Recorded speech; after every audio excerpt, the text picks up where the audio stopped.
All right, and we are live. We are live in the flesh. Or at least for a couple more hours, at least. Yeah, we're good. Right. Couple hours is promising. Yeah, well, some of us may last longer here in the Dwarven Outpost, or the Duergar Outpost, but if you're just tuning in for the first time, welcome. This is Tabletop Bob. My name is Bob, and I have my lovely group here. This is the Icewind Dale Rime of the Frostmaiden campaign. We've been going strong for the last 2 months. This may be the end of the campaign tonight. So you're in luck. You've tuned into the finale, perhaps. For those who've been watching with us, then you know what trouble the players are in. All the episodes are available on my YouTube channel, Tabletop Bob. If you're watching on Twitch, then you can go there and subscribe, like these videos. If you're watching on YouTube, we have a Twitch channel.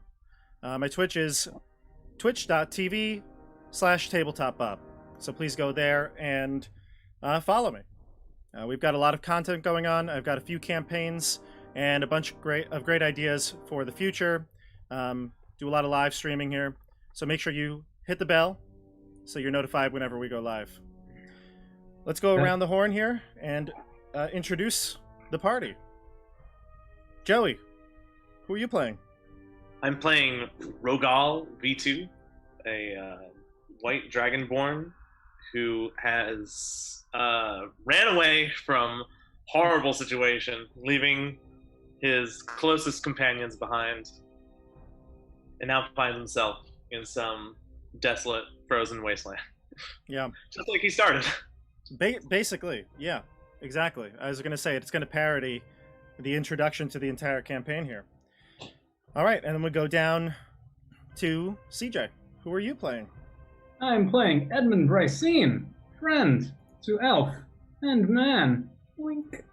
I've been trapped, perhaps, by these dwarves, and I can only see a little bit out of this cell that I'm trapped in, but I'm hopeful that we will get out of this alive.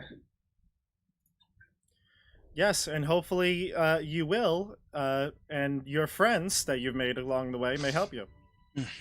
Yes, the other two of the Three Musketeers. Well, they may not be as helpful as the outsider to the group, Rogal, but we'll see. Then we go up to the top right. Stefano. Hello. I am playing Flair the Bard, who in a very uncharacteristic heroic moment ran after his fallen friend Edmund into an unwinnable battle and was captured. His only regret was not to run away with his tail behind his legs like one Rogal. Oh, okay, so some resentment maybe from Flair for Rogal leaving you. Interesting, interesting. Well, Flair has no idea. That's true. And in fact, you were in the outpost when you were knocked unconscious, so yeah, you might not even known. All right, and last but not least, as we say every week, Everard, the Everhard. Andrew, what's going on with Everard right now? Hello, so I'm Everard, a human ranger. And what's I'm going on feeling with rather Everard? poorly, got knocked out. My kind of a pincushion last week. I'd like to clear it up as well. I didn't run away in a cowardly manner. My morale bloke, which is very differently. Morale bloke, okay. Run away like a coward. That's more Rogal style. A lot of hate for Rogal today. Interesting. Can he redeem himself? Will he redeem himself? That's the question. So everyone, will he find 3 new adventurers to hang out with?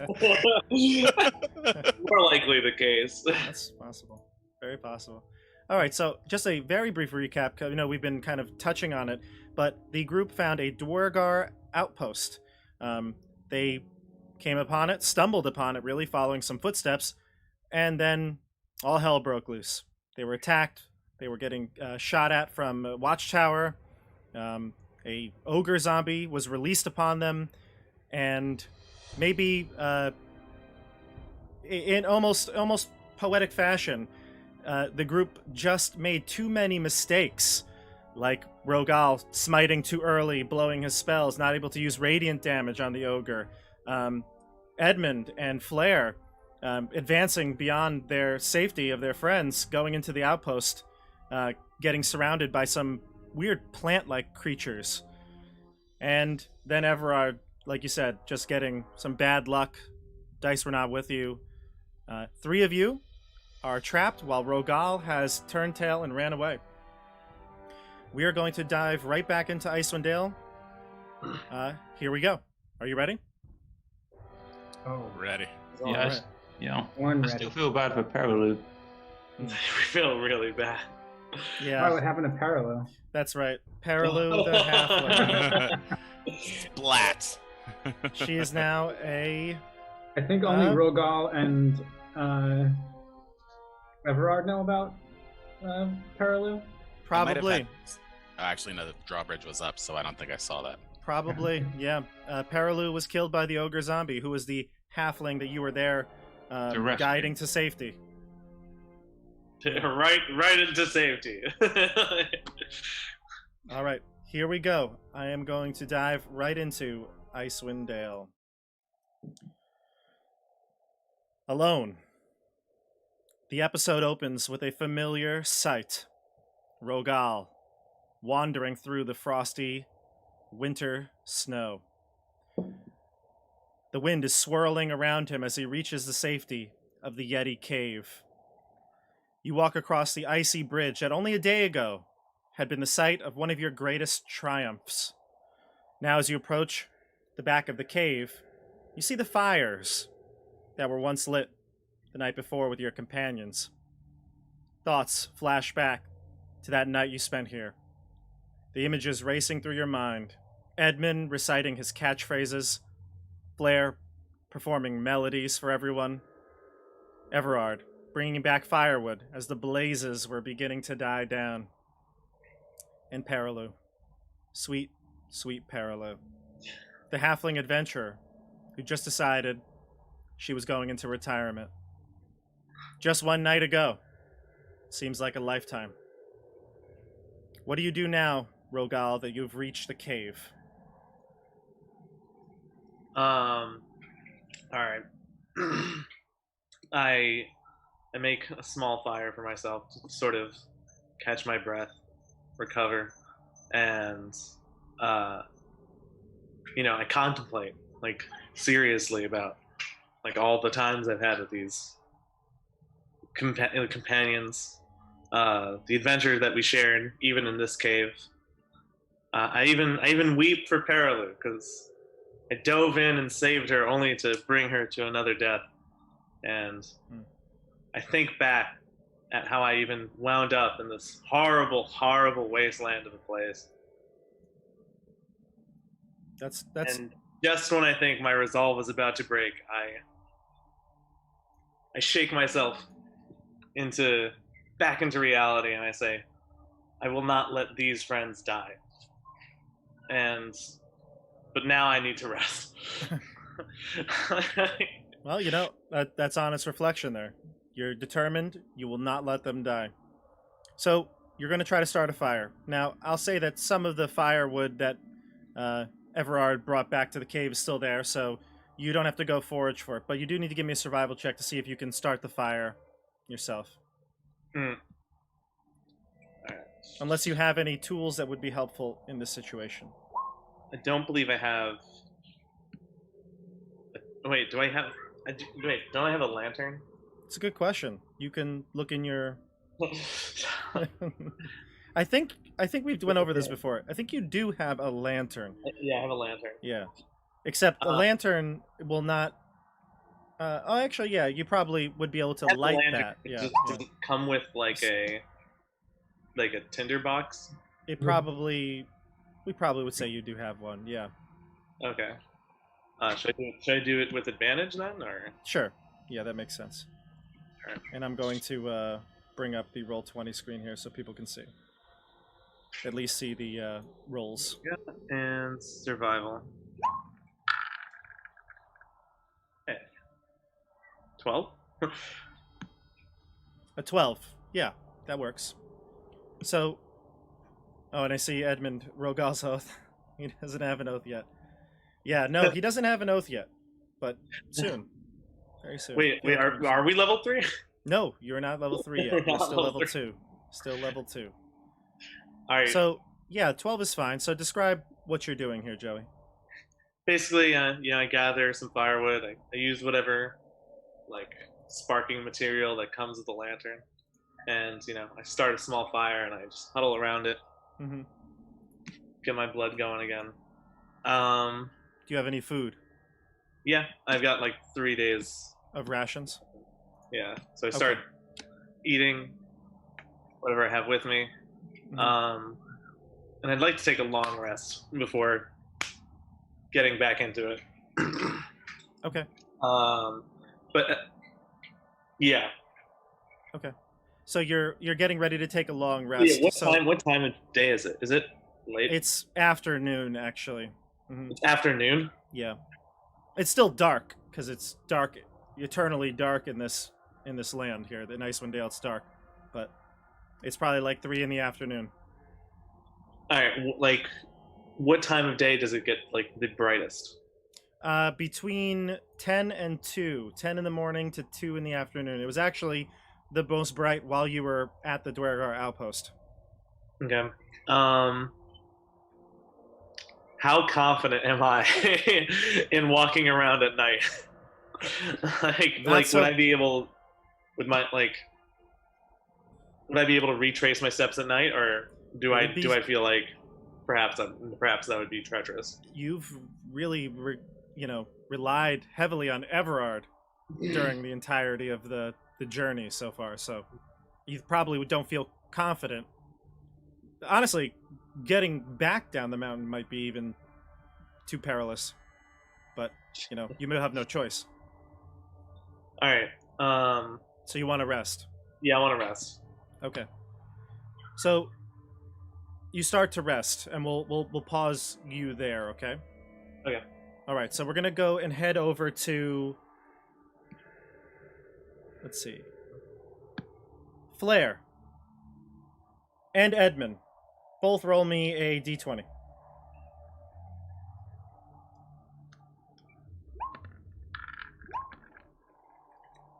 All right. All right. So, did I say Everard? I meant Edmund. I apologize. I think he said Edmund. Oh, okay. All right. Well, Same numbers. result. Look at that. All right. So, Edmund, you are awake. You woke up in the cell that you're located in. It is a cold stone cell. The door has small barred windows at about a dwarf's eye height. It's chilly in here because you can see across the room there's a window that is wide open. Snow and wind are swirling in from that window. It's probably better than being outside, but it's probably close to 0 degrees in this chamber. To the right of you, you can see caged doors and the 5 plant creatures that assaulted you earlier. You're injured, but you feel like with enough rest and some medical attention, your wounds are not fatal. Okay? What do you do? I immediately take inventory of what I have. Like, did they remove any of my equipment? Do I have everything that I had on me? Did they take my weapons? Did they take my tools? Did they take my bag that had everything in it? Like, They took your bag. They took weapons. okay. They would have taken any item you would have been carrying. They left your clothes on. However, they did take your winter clothes. So your winter jacket, snow pants, hats, gloves. So you're pretty chilly in here. Okay. So my backpack is gone. That has all of my tools and equipment. Yes. My weapons are gone. My clothes are gone. I just have Your my regular my common clothes. Yes. And I'm in this cell. Yep. I'm gonna squat down real low because these are dwarves. So I'm gonna get I don't know, what is it? What are dwarves like? 4 feet. 2, 3 feet tall.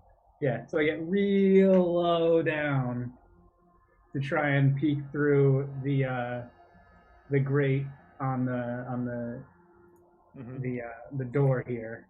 Now, am I seeing what I see, or you can, yeah. So I'm not pulling up the Roll20 view yet. Although I guess I could go into the Roll20 loadout. Yeah, let me go switch over to the Roll20 here. Okay, so to just zoom in and really get a good look here for the group. All right, so yeah, for the viewers I should say, not for the group. Hopefully the group is not watching this. So that's the room in front of you. In fact, you know this room. You saw the entrance to it.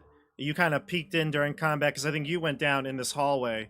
That's over here beyond the door. Okay, so I'm still in. You're in a room that's familiar to you because you saw this room. You saw the cages that were at the time open, that were down here. But now you are in a cage similar to that, the northwest corner of this chamber. And when I look down this way, is that what I see? Do I see these other cages? Yep. I'm gonna kind of like. I guess I'm gonna shout out into the room like, hello, is anyone else out there? Hello, help, hello, and see if I can get a response from like anywhere else in the room. The only noise you hear that's very easy to hear is the kind of the low mumblings of these plant creatures, these fungus spore creatures. They kind of just seem to be like meandering in their cell, but like looking out at the bars at you. They seem to be aware of you that you're talking. But they don't like offer a response. They just kind of just grunt, and moan. Yeah. I'm gonna kind of look around the cell to see if there's anything I can fashion into either a crude weapon or a tool of any kind. Give me a perception check. Okay.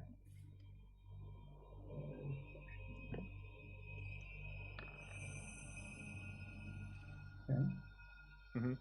You notice that the fungus creatures, all of them have spears in their cells with them. They're most likely holding them, so some of the spear tips might be at their head height, where their viewpoint is, their window is in their cell, so you can see it rattling around in there. They don't seem to be, using it or anything. It's just they are holding it, and so they aren't putting it down. Okay, but there's nothing like that in my cell. No, and surprisingly, around my cell for any sort of tools or like. Yep. No, and surprisingly, there's very little decoration to this entire chamber. Your cell and the larger cell, there is nothing. It's bare, gray stone wall. No ornate carvings. You're familiar with Dwarven construction, as most people are.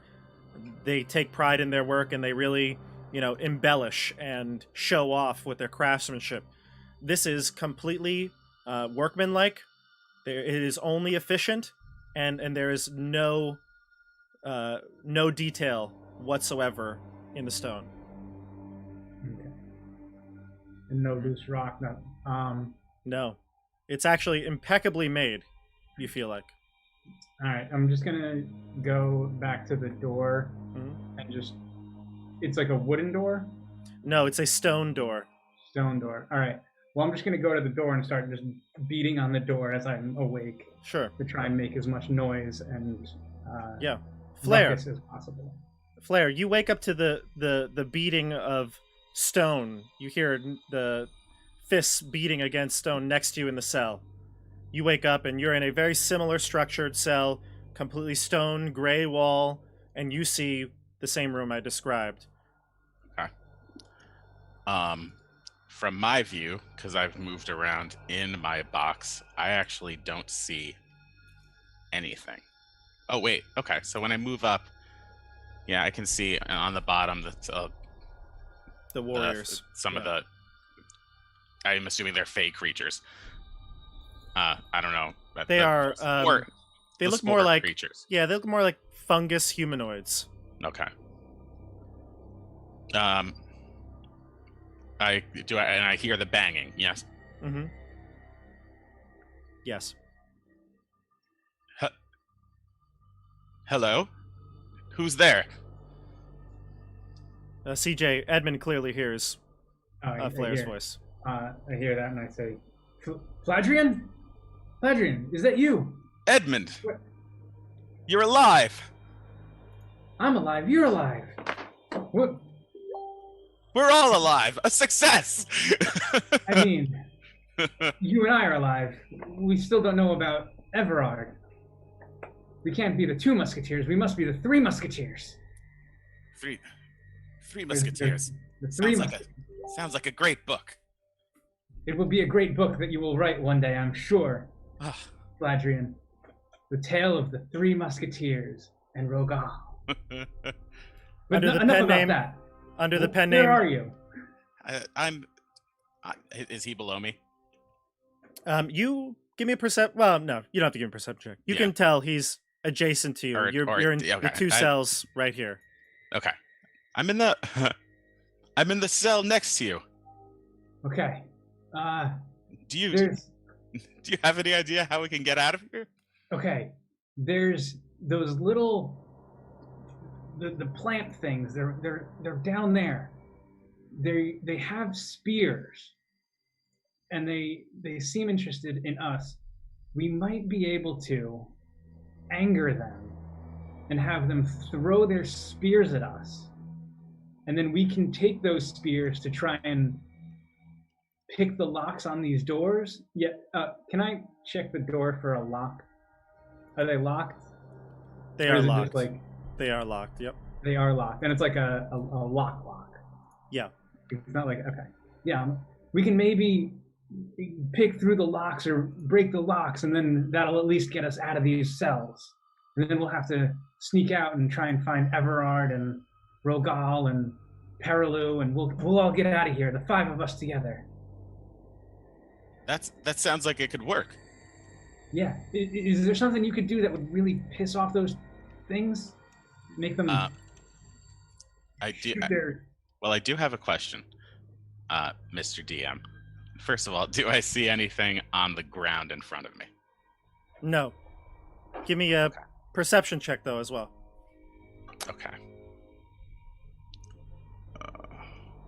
I'm a little out of sorts because they took all of my stuff, but I know you can, sing and make things happen. Ooh. 19. Flair, you see the same creatures there. You also see that they have spears, like Edmund pointed out. Mm-hmm. You don't see anything on the floor. However, you do feel like you heard breathing. Almost like a soft wheezing sound coming from the far end of the room. This end? Yep. Okay.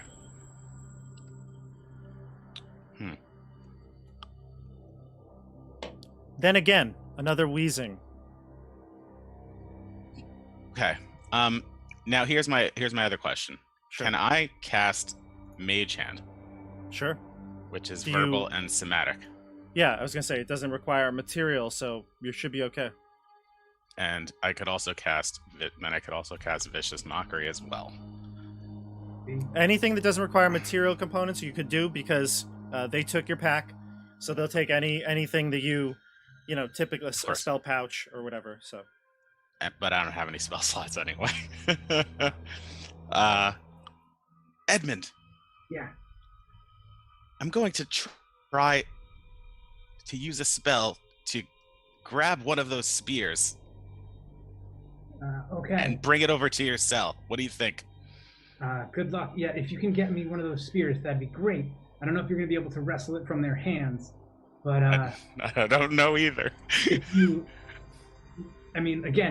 piss it off, it might just throw the spear.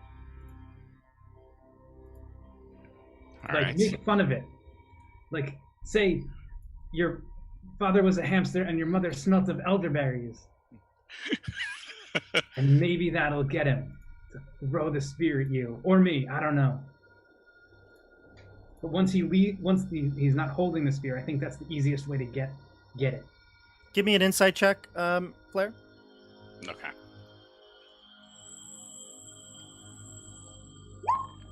Ooh. Okay. All right. I don't think that you really believe that you could pick up their spear with your mage hand, just because you know that any resistance really would prevent it. Okay. Yeah, that's what I was. Yeah. That's what I was hoping. There was something on the floor. Yeah. Or against the wall. There's that wheezing again. You hear that small, faint breathing sound. I don't see anything there, though. Do I? No. All right. I'm gonna cast Vicious Mockery on one of these things. Okay. Well, first of all, I'm gonna say, Edmund, I hear a strange wheezing sound coming from the far end of the room. If you could ascertain what that is or where it's coming from. Well, it's coming from the far end of the room, but if you could ascertain what it might be. What it is? Yeah, maybe, I don't know, I can't see anything either. Maybe someone's asleep. Is it more like a snoring noise? It's a wheezing noise.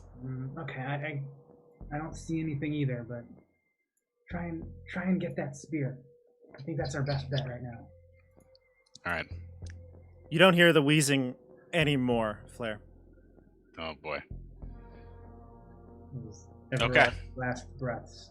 I am going to cast Vicious Mockery on one of these creatures, and I say, "Hey, ugly, you might want to get some concealer to try to get rid of those spores." Which one are you doing it on? This one? The one that I can really see is this one. Okay. All right. So a saving throw for that creature. It's gonna pass. 18 on the dice. So does not work. Does not work. Can I try the third one? Sure. This time I take Edmund's advice and I say, "Your father was a hamster. Wait, what is it? And your mother smelled of elderberries." Let's see. Okay, so another save, and that fails. So it's going to do damage. How much damage should it do? 3 psychic damage. Okay. So I'm going to mark that down in just a moment, but... Disadvantage on its attack. Yes, but... As soon as you say that last one and you see the damage, the fungus creature writhes from the Vicious Mockery, right in front of your window that you were peering into to see, a Duergar appears right in front of you and screams at you, "Back in your cell!" And he is pointing a crossbow through the bars in at you. What? He's pointing a crossbow at Flair near the bars. So he told him to get back, and he appeared there with a crossbow aimed at the bars. Okay? Not within my reach, right? He's right there. He's like 5 feet away from the door. I can't. I wouldn't be able to reach out and grab the crossbow, though. No. I'm gonna shout, "Hey! Hey! Hey! Hey! I hear you. I hear you. Whoop. Oh, whoop. Let us out." And he wheezes heavily. "You're gonna be here for a long time until you're one of them." And he points to the creatures over there. And that's when it dawns on you, everyone. These people are wearing, well, it's covered with fungus now, but winter clothes just like you were. They have trinkets on them, necklaces. Perhaps they even look like 10-towners. And we're going to cut to Everard. Everard. Well, this is a good one. Everard, you wake up as you're splashed with ice-cold water. Bits of ice shards cut at your face. When you wake up, you can already feel that cold blanketing over your entire body. You have been stripped of your cold weather clothes and are now soaking wet. It won't be long before you need to start saving against the cold. Over the chattering of your teeth, you see 2 Duergar quietly discussing something about 15 feet away from you. You're in what appears to be a large entryway. The door, 2 doors, appear to be exits on your right and left, straight ahead of you. The room is mostly bare, with just a few items. A small desk with a hammer, some tools, and small black shards of either glass or rock. You're not too sure. There's a lever on the south wall. What do you do?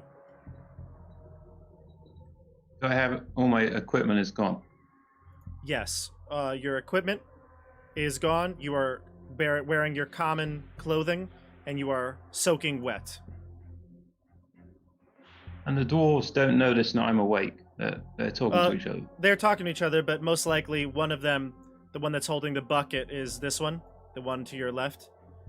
That one is holding a bucket. Presumably they poured on you, so they probably know you're awake. Oh, there's also a door to the south that I did not mention.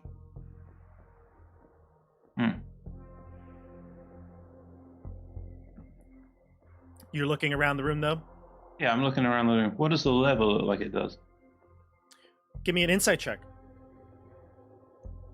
Or investigation. Well, no, you can't really investigate it, so insight check.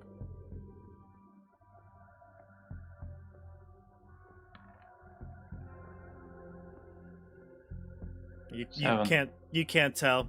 It's too hard. This is a lever. Maybe it's something to do with lights. You're not too sure. Maybe it's some sort of mechanism that you don't see yet, but you don't know.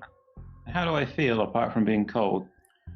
You know, your wounds were mostly crossbow bolts there at the end, so you feel like you do have a couple of crossbow bolts sticking inside you somewhere that if you don't get attention soon, they'll probably get infected.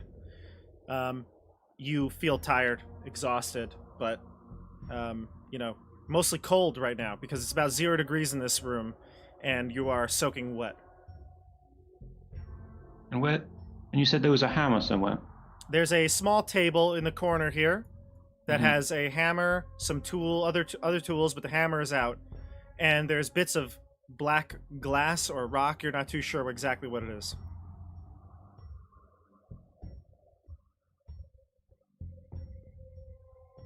Now, while you look around and check your surroundings, you're trying to think about the lever. Yeah. The dwarf that you saw earlier, the one that I showed you the picture of, who introduced himself as Nildar, turns to you. He walks over. Oh, you are also, I apologize, you are also bound. You are where your hands and feet are tied together with rope. Edmund and Flair, you were not bound in your cells. You are bound to the chair, though. And this dwarf gets close to you. He gets right in your face. In fact, most of his bushy beard is tickling your neck and chest. And he steps up and looks at you, and he says, "Who are you?" I say, "I am Everard, the Everard." And who do you work for? The wizards? I work for no one. We were here to rescue Garrett. Lies. A man whose friend we know. We fought Lies. Yetis. Impossible. We haven't seen travelers for weeks. Well, that's because you're on the top of Cairn Dune. Calvin's Cairn. It's not He the place smiles. one goes to visit. on a He whim. smiles when you're trying to explain yourself, and Yeah. he says, "You're all the same spies." I say, why are you so concerned about spies? Why would anyone want to harm you? I know why you're here. You want the shards. Well, you can't have them. What shards are these? How did you come across them? It's not important. We've been working for a long time to get these pieces. And my father will reward me. You can... Who's your father? Do not speak of him.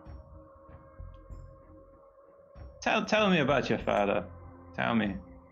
He now realizes that you're kind of baiting him a little bit, and he looks to the other dwarf, and he says, "Get more water. We will make him tell the truth." I'm not baiting him. I'm genuinely interested in the source of his anger. All right, maybe you are. Give me a persuasion check, then. To try to inquire. Yeah, my charisma's not great. He's lost the momentum 17. of the conversation. What's that, Joey? He's like now realized he's lost control of the conversation. Yeah. And stops talking to you. 17. Okay. So he'll go on as the other dwarf is getting some more water, and walks over slowly to the table, carefully picks up one of the biggest pieces of the glass that you see here, and he brings it over to you. And now that you can see it a little closer, give me a history check, Everard.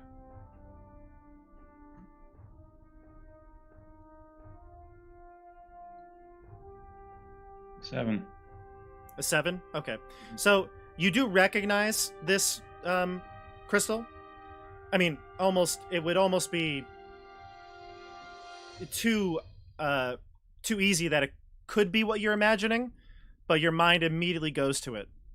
Since you've lived in the 10 Towns, you know that about nearly 100 years ago, there was a wizard by the name of Akar Kessel. He came to the 10 Towns with an army of goblins, orcs, and giants. And he had a tower, many towers, built from a strange dark crystal. Now, that's all you could think of. Every 10 Towner knows these stories, so it's really obvious. You feel like could this be a piece from that tower? That's where your mind goes. But other than that, other than the basic history of it, you don't know more about it. It's like, is that a piece from Kessel's tower? That's amazing. Tell me everything you know about this. Well, Kessel, he was a sorcerer, and he came to the 10 Towns to take us over, but with an army of goblins, and he built towers out of shards of crystal. But he was destroyed, and they were all destroyed. And what does it do? I don't know. Is it magical? Lies! And he smacks you across the face. The other dwarf now returns with the water. Andrew, give me a con saving throw for the cold. You do not have advantage on this because you are lacking your cold weather clothes. 21. Okay, so success for the first one. He says, "My father will be doing this region a favor when he wipes your towns from the Dale." And he throws the shard back onto the table and turns and nods to the dwarf. And the dwarf splashes the bucket on you again. Joey, we're back to you. All right. Joey, you've been resting now for about an hour. And you're kind of sleeping, but as you're sleeping, you really can't get comfortable. Your mind's racing to your friends, what could be happening to them right now. And you hear a strange noise, really an echo. Footprints, maybe? Or footsteps, maybe? Coming from the mouth of the cave. Now you're far in, so you hear kind of a faint echo, but it's some sort of, foot clopping through the snow. I ready my axe and shield, and I do my best to like sort of like stealthily approach the sound. Should I take a check? Yeah, give me a stealth check if you're gonna try to be quiet. You're also not wearing armor at this point, right? Because you were sleeping. Oh no, I am wearing armor. Is your armor heavy? Is your armor heavy? Yeah. Then So you that's a have to rest. I believe you have to rest without it. Oh, you have to use a rest without it. Yeah. I don't think you can rest with heavy armor on. Am I right, everyone? Am I making sense? It makes sense. I believe there's rules about resting in heavy armor that you get exhaustion if you do it. That's what I thought. So. I see. It's fine All right, though. I'm not wearing ahead. Yeah. So you use stealth check without disadvantage.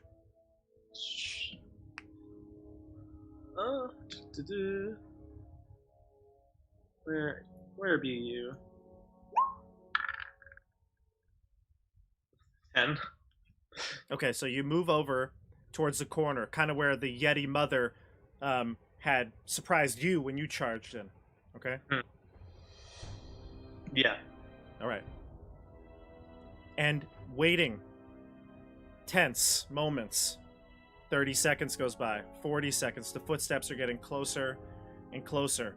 You hear almost like a snarl as well. Perhaps this is some beast that has wandered into the cave. You don't know.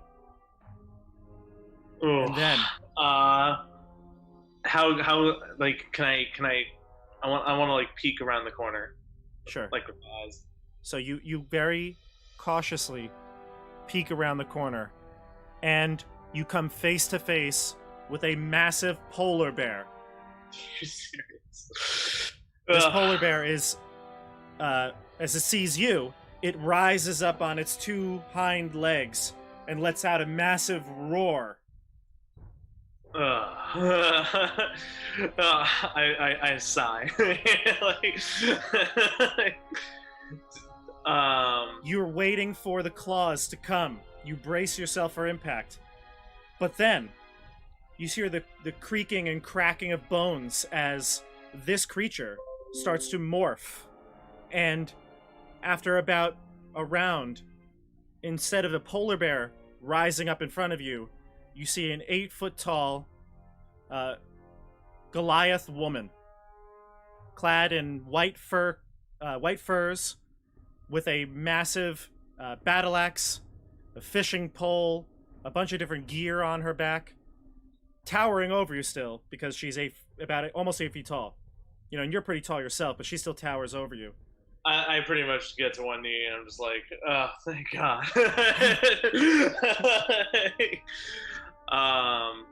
At ease, child. You have no need to fear. I mean you no harm. Are you with the Goliaths from the party? I say, like, exhausted and, just overwhelmed with shock. I am alone. Some call me the Winter Walker. Others call me Oya Minartok. But nearly all call me friend. Well, my name is Rogal. And I like drop my axe and I go to like some hand gesture of like, hello. She says, sit and rest. Wait, before I do, I go back to where I was sleeping and I bring the silver battle axe that it belonged to. Sorry, what was the Goliath's name? Mokingo. Do you know a Mokingo by any chance? I do not know one named Mokingo. However, many Goliaths seek me out. Well, I have no doubt this one was looking for me. Well, this battle axe belonged to one of the Goliaths that came to seek you. I think he would rather you have it than I. She pushes out her hand to you and says, "No, no. It is yours now. You must carry that for Mokingo." Mm. And I then just like kind of collapse, like exhausted and just tired. She says to you, as obviously you're exhausted, she says, "I've been watching you and your companions for the past few days. You came to help the lost climbers." The what? Sorry? You came to help the lost climbers. We did. We sort of succeeded, only to fail again. I try to help those who are lost when I can. I distracted that Yeti from killing the human that you were able to bring to safety. I made sure that after you left, they got down to the mountain safely. Well, we didn't get that. Oh, the human. Oh, yeah, he's fine.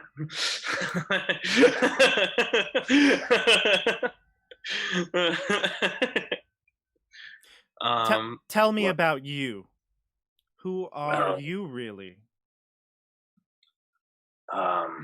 My name is Rogal B2. I am from far away. I came here.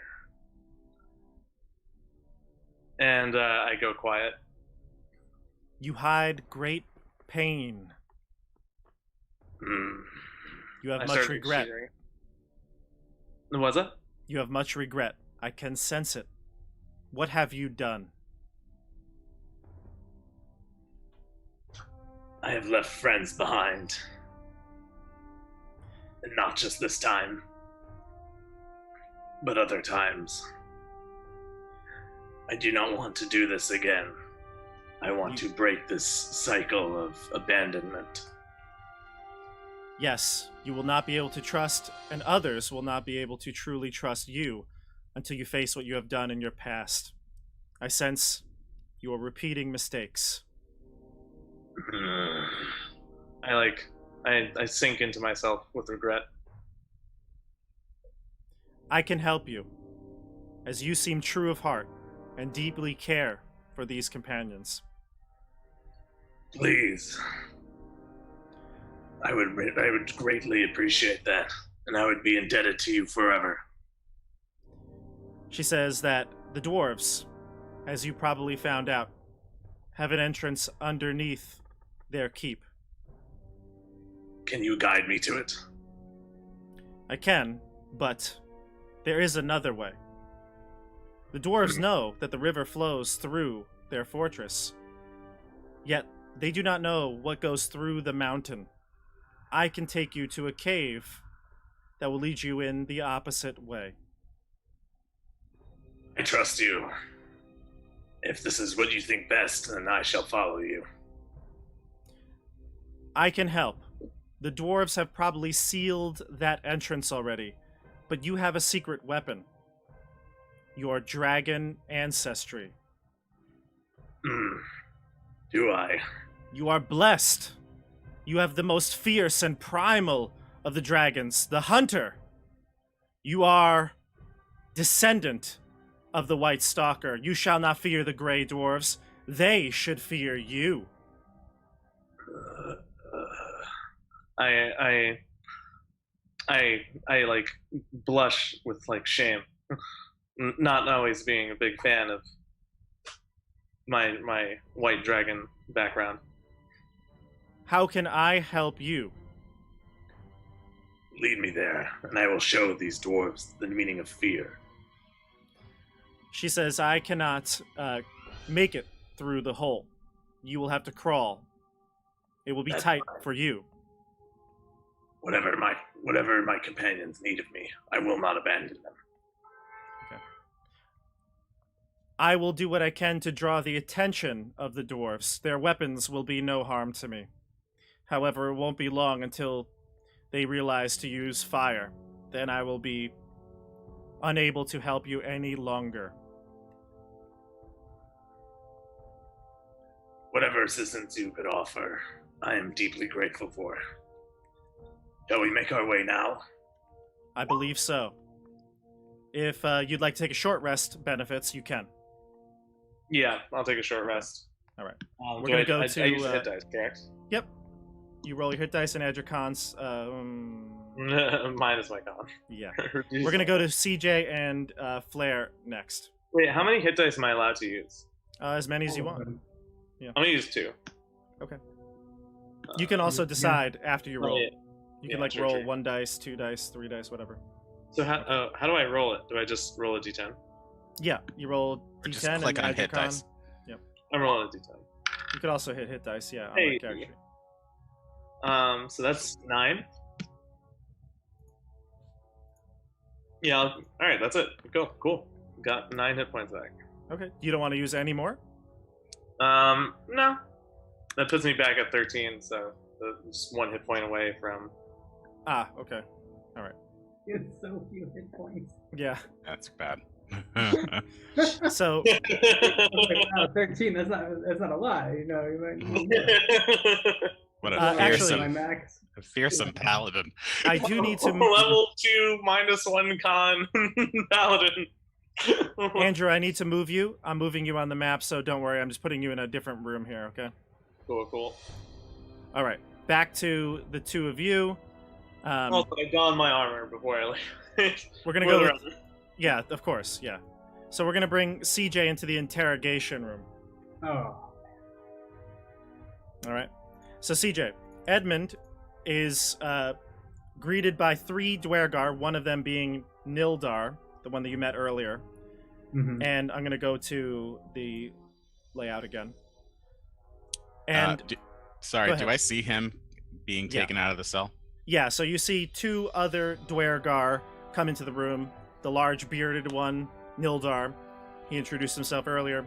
He brings another dwarf with him, and they open CJ's cell, Edmund's cell, and they bring him out forcefully.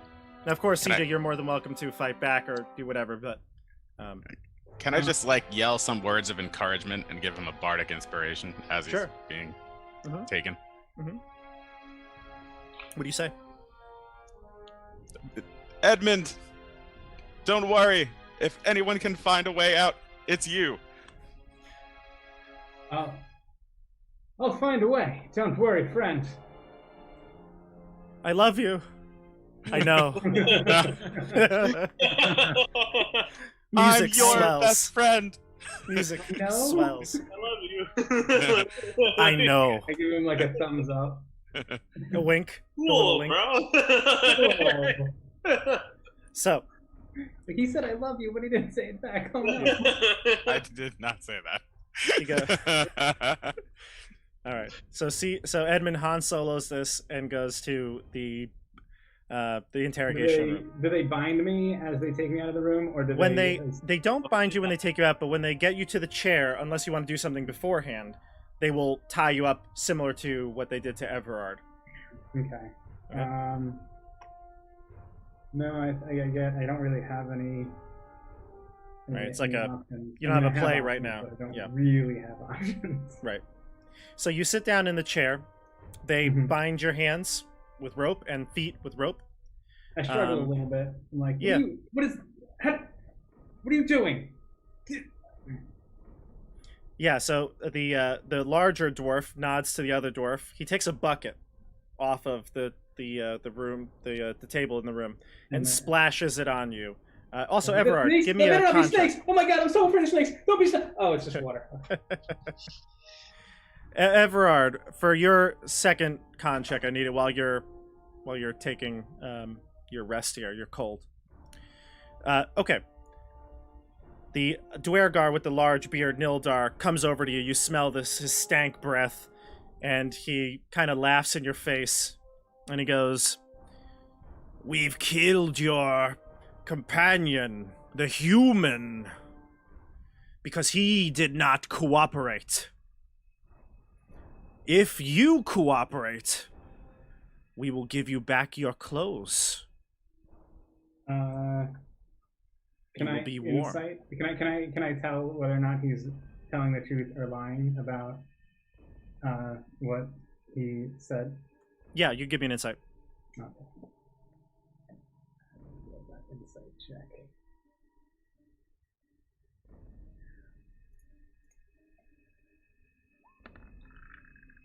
15. Yeah. He's smiling a lot. He seems like he has the upper hand, but it wouldn't surprise you if Andrew is dead. Okay.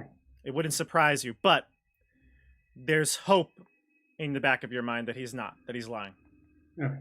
All right. I say, I don't believe you. We're worth more to you alive, and you know it. You know it. I know it. Everyone here knows it. That guy knows it. That guy knows it. Those things back in the cell, they know it. We're worth more to you alive. You wouldn't kill us. The other Duergar looks at the other one, and is like, me? He like mouths, me? I know. Yeah, you. Nildar puts a sharp black piece of glass to your throat. And he says, what do you know of this? I can't see it. You have it against my throat. You're going to have to show it to me so I can see it. He goes, oh, sorry. This. And he holds it to your face. I go, Oop, sorry. the black shards, huh? Yes, what do you know of this? I know a lot about those. Why did the speaker of... Go ahead. No, speak. I say I know a lot about those. I can tell you all sorts of things about them. What do you need to know about them? What do you know about them? I don't want to tell you things you already know. He says, what do you know, and why... he says, why do you work for the speaker of East Haven? Speaker of East Haven? Yes. Well, he pays the most. But, I mean, I'm not beholden to him for anything. We can always strike a deal ourselves, you and I. I can go to the Speaker of East Haven and betray him. Tell him whatever you want him to know. And the Zentarum? Those assholes, I don't know them. You might know them. Give me a history check. I know them. You might. Like, personally, but... Yeah. No, I'm saying Edmund might. No, I'm saying Edmund probably does, and he's Yeah. going to say that he doesn't know Okay. them. Gotcha, Edmund will... okay. The Zentarum are a fairly ubiquitous group within all of Faerun. Totally. Right? Yeah. So, like, I know them from, like, other stuff, but... Mhm. And I'm sure that my character would. He's been around for a bit. Yeah, and being a rogue, you probably do. Being a rogue, I would know the Zentarum, I think. But yeah, I definitely am going to say that I have no, like, I don't know anything about those guys. I have nothing to do with the Zentarum. Don't really like them. Bunch of bullies back where I'm from. I don't believe you. You're working for them, aren't you? You're here for the shards. Not a bit. Those flying snakes, they're the worst. He looks puzzled by that comment. He That's says, the Zentarum. you will learn soon enough when my father unleashes his terror upon the 10 towns. Your father, huh? Mhm. Is he around? Is he here? Zardarok has sent me on a powerful or an important quest. I will not disappoint him. I will find out who you work for. Zardarok. Zardarok's your father? He looks to the other Oh. dwarf, and the other dwarf kind of shrugs his shoulders, and he says, again, and splashes you with water. Okay. What? Why didn't you say it was Zardarok you were working for?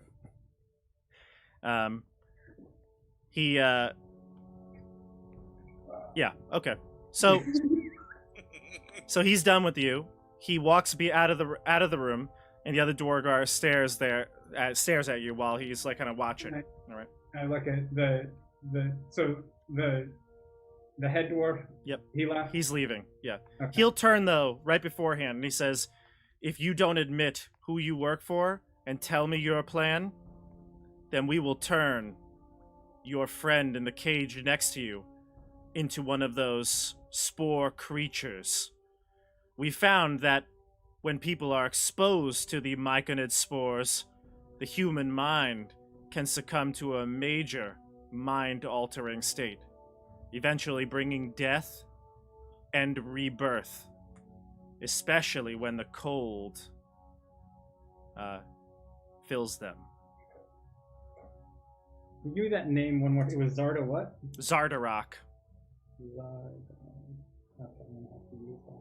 You Okay. say that to the Duergar, and the Duergar's like, Zardarok. Z-A-R. Oh yeah, Minarta. Yes. Yeah. All right. So he leaves, and the other Duergar is watching you. Okay, so he's watching me, and I kind of like look at him and I go, "Hey, buddy, what's up with your leader there? He seems a little unhinged." Nildar's working hard. He's a good son. Yeah, no, yeah, he's a good son, definitely. I mean, you seem like you're a good worker too. You know, real good, real quick with that bucket. I do what I'm told. We Yeah, have order really- here. I mean, it's really a shame. I mean, you were so good at doing what you're told. I mean, why has he got you here on bucket duty? Why aren't you like second in command over there? You know, you could probably do a lot better than he could. I Or am whoever else he's running this show with. already a high-ranked position. Yeah, I am assistant know. to the regional manager. I mean, you could definitely be better though. I mean, everyone's always looking to make their way up, right? You know, I bet you. Are you trying to kind of instigate here? Are you trying to get him to be angry? I'm not trying to get him angry. Well, Is he back in the same room as me? Nope. no. Okay, I didn't think so. I'm still strapped to the chair, and just me and this dwarf are in the room together. I'm trying to like make him question his position in the hierarchy that he's part of. Yeah. Not necessarily get him mad at the Sure. chief dwarf, Sow but, some like, seeds. convince him that maybe he should be better. He's better than his Right. station. He's the ice bucket guy. Right. Yeah, he's the ice bucket guy. He should probably be, you know, the ice bucket guy's guy. Like Give he me a he should be the guy telling the ice bucket guy what to do, not the ice bucket guy himself. I see. Give me a deception check, and I will give him an insight, opposed insight. A deception. I'm good at deception. Yeah. Oh yes. I think it's very clear that you've irked him. You set some seed in his mind, and he's now staring off into the wall and just like sitting there stone quiet. Like- CJ, the shard that he put to your neck, you noticed that in his anger, when he was angry at you, he kind of like cast it aside, but it has bounced and it's about 5 feet away from you on the floor. I don't have anything to do. 5 feet is a little too far for me to try and like. Can I? How stable is this chair that I'm strapped to? Solid. Is it It's wood. okay? But is it mobile? Like, can I like Yeah. try and do like that like chair hop thing? You and, like- probably could, yes. You Okay. probably could. I would like to, while he's kind of distracted and looking Yep. off into the ether, At the wall. Yeah. try and do the little shimmy with the chair to get Sure. a little bit closer to that Stealth shard check, that I please. can- To do it quietly, stealth check. yeah, definitely quietly. Mhm.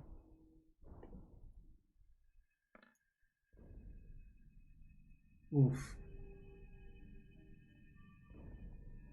8. 8.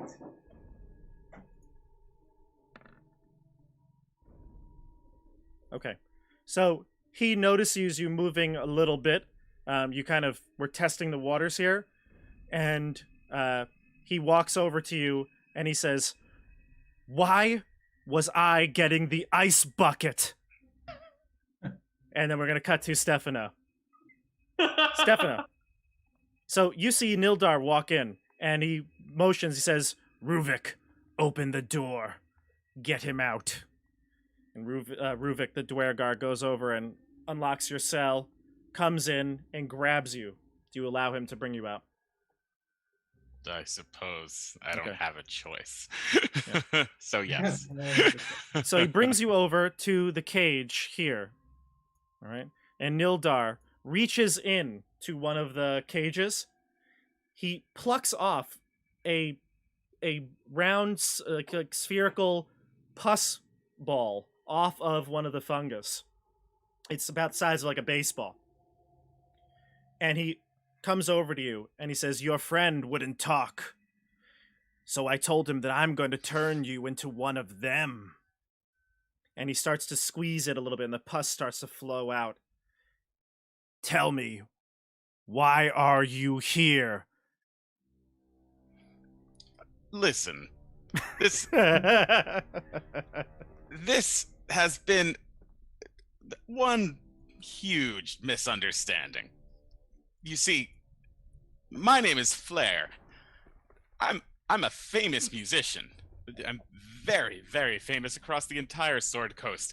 And we were coming up this mountain just to get Stop. some inspiration for my next song. Stop. So as soon as you're going on into this longer story, he jams this spore into your mouth and squishes it, and you feel the juices of this spore, whatever it is, this pus oozing into all the areas of your mouth, and he's basically shoving it down your throat.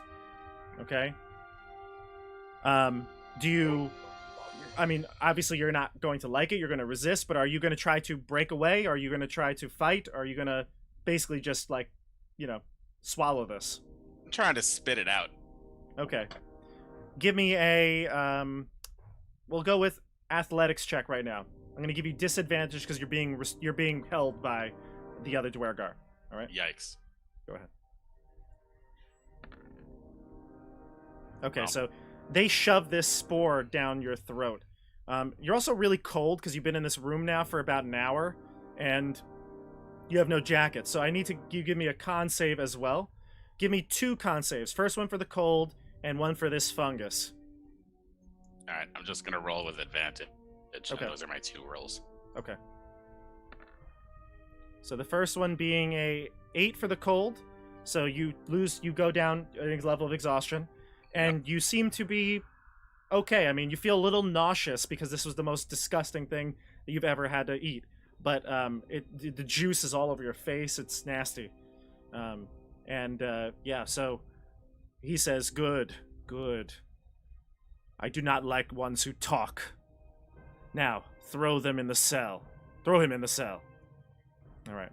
So he brings you to the cell. Unless you resist, he's going to put you back in and lock the door. Andrew, you are in this room, a very different room than you've been in. You don't remember this. Also, as they took you through the area here, you do see, when they brought you back, the cages with the goats and the ogre that were in it. The ogre's obviously not there. He's dead. For a time, the door was open, actually. It looks like the door was wide open. You see Perilou's, bloody body on the snow outside as they bring you to the chamber you're in now. You also notice that grate that they had there is covered now with a cage with the goats. Okay? All right. So they bring you into this room here. This room is a large, nearly empty room. Snow has drifted into the corners. Frost covers the stone walls. 3 barred openings overlook the snow-covered grounds outside the stronghold.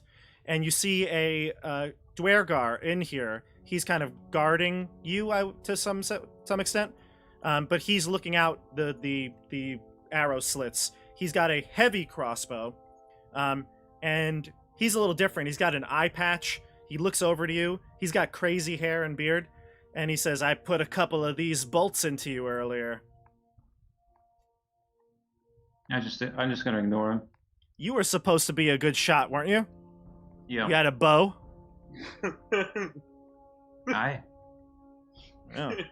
Looks Shot like one the... through the arrow slit at you, but you were hiding like a wee girl. Or a wee coward, to be more. The smart one, maybe. The fool would walk out in the open. That looks like a nice crossbow. Perhaps I can examine it. Yes, perhaps you can, right before I put the last bolt between your eyes. There's no need for that. I'm going to look around while he's going on at me. I'm going to look around. Yeah. There's actually, this looks like it's some sort of overlook. There are actually other weapons in here. There are war picks, ones that are sized for medium creatures. You don't see any large ones, but you know that they probably change with the Duergar. You also see some javelins and some crossbow bolts lining the doors that, lining the wall that he's on. So, right here. Okay? What's these stairs to the east? And yes, there's a staircase coming down, so you're below at the bottom of those stairs. Stairs go up further east. You can't see beyond the stairs. And there's a door here, but you know where you were led from. So that goes back to the main entrance. Okay? Yeah. All right. Well, I'm going to go ahead. slowly walk south. Oh, you are still bound. You are still bound. Oh. Yeah. You're sitting on the floor, though. There's no chair in this room. You are bound by the hand and feet. I'm going to say, what's the deal with the fungus people? Why'd you keep them around for? Good soldiers. They listen. They don't stay around for too long, though. Couple weeks. Gotta keep picking up a few nomads. Or a few wandering 10-towners. Like you! Aren't you worried you're going to get infected yourself? Ah, they listen to Nildar. He's also not looking at you right now. He's looking out the keep, okay? Oh, okay. Yeah. He's like keeping watch. You're in the room with him. Is there any way I can wiggle out of my bonds or anything? Sure, give me a acrobatics, or if you want to try to break them, athletics. Athletics. Oh! Oh my god. Yeah, Andrew, you you're a skilled survivalist, so you probably know lots of knots. You were able to use force to burst out of a weak knot there, so your hands are free. And you're free from your hands and feet. But do you want to play it off as though you're not doing that? Yeah. Okay, give me a either deception or stealth check. If you're doing a deception, I'd say you have to maybe distract him in some way. Okay, No, stealth. I'm doing Gotcha. stealth. I'm not very deceptive. Okay. 14. Okay. All right. He seems unaware. He's looking out. He's on guard. Okay. So I want to gauge, how easy would it be to grab the javelin or grab his crossbow and try and attack him? What do Give I me an think insight about check. that? Give me an insight check.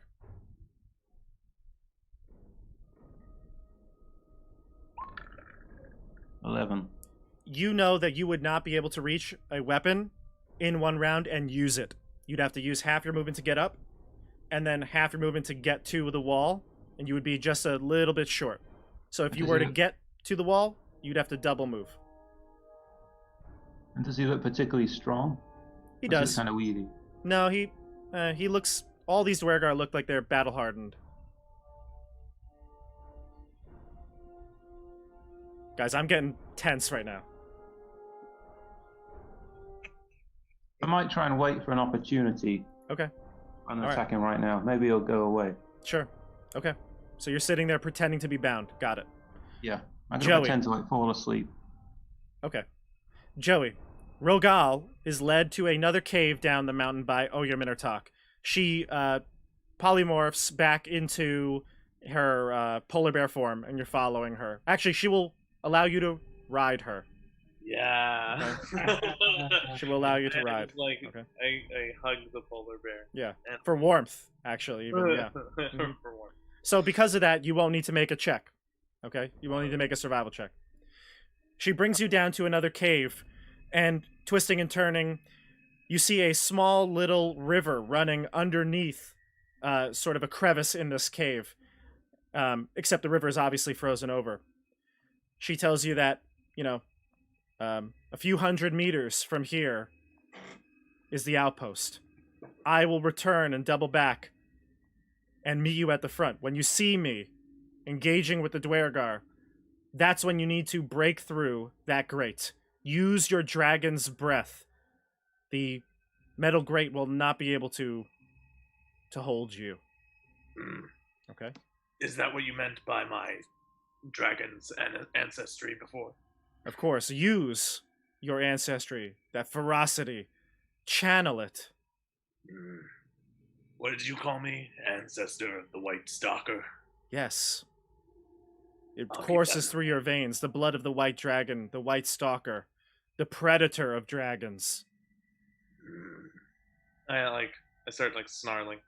Yeah, pumping yourself I'm gonna- up. I'm gonna pick that. I'm Hell gonna yeah. save my friends. Hell yeah. Hell yeah. All right, so Joey, you crawl through the tunnel, and, it does go slow because you are big and it's a small little crawl space. You feel like if you were any bigger, you would not be able to even get through here. You get stuck in certain places. But you continue on. You persevere. You get to after, maybe 20 minutes of crawling, you get to the grate. You can see light coming down into the river.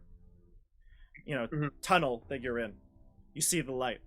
You get to the grate, and you're familiar with this because you saw your friends go underneath here.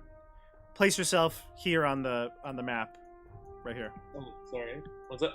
Place yourself here on the map. Actually, no, I have your token. I moved it. Sorry. Oh, you have it. Good. Oh yeah, Yeah. you did move it because I just Yeah. moved it. So I'll put you inside the fortress, okay? So Okay. Joey, you enter. You get to the opening, and you turn your body because remember it's tight. So you're crouching on the ground. You're on all fours. You turn up, and you see the grate. But right above, sitting on the grate, you see a goat's anus. You see udders and butt of a goat sitting on the grate in a cage above you. Is there another grate that I could crawl to? There is no other grate.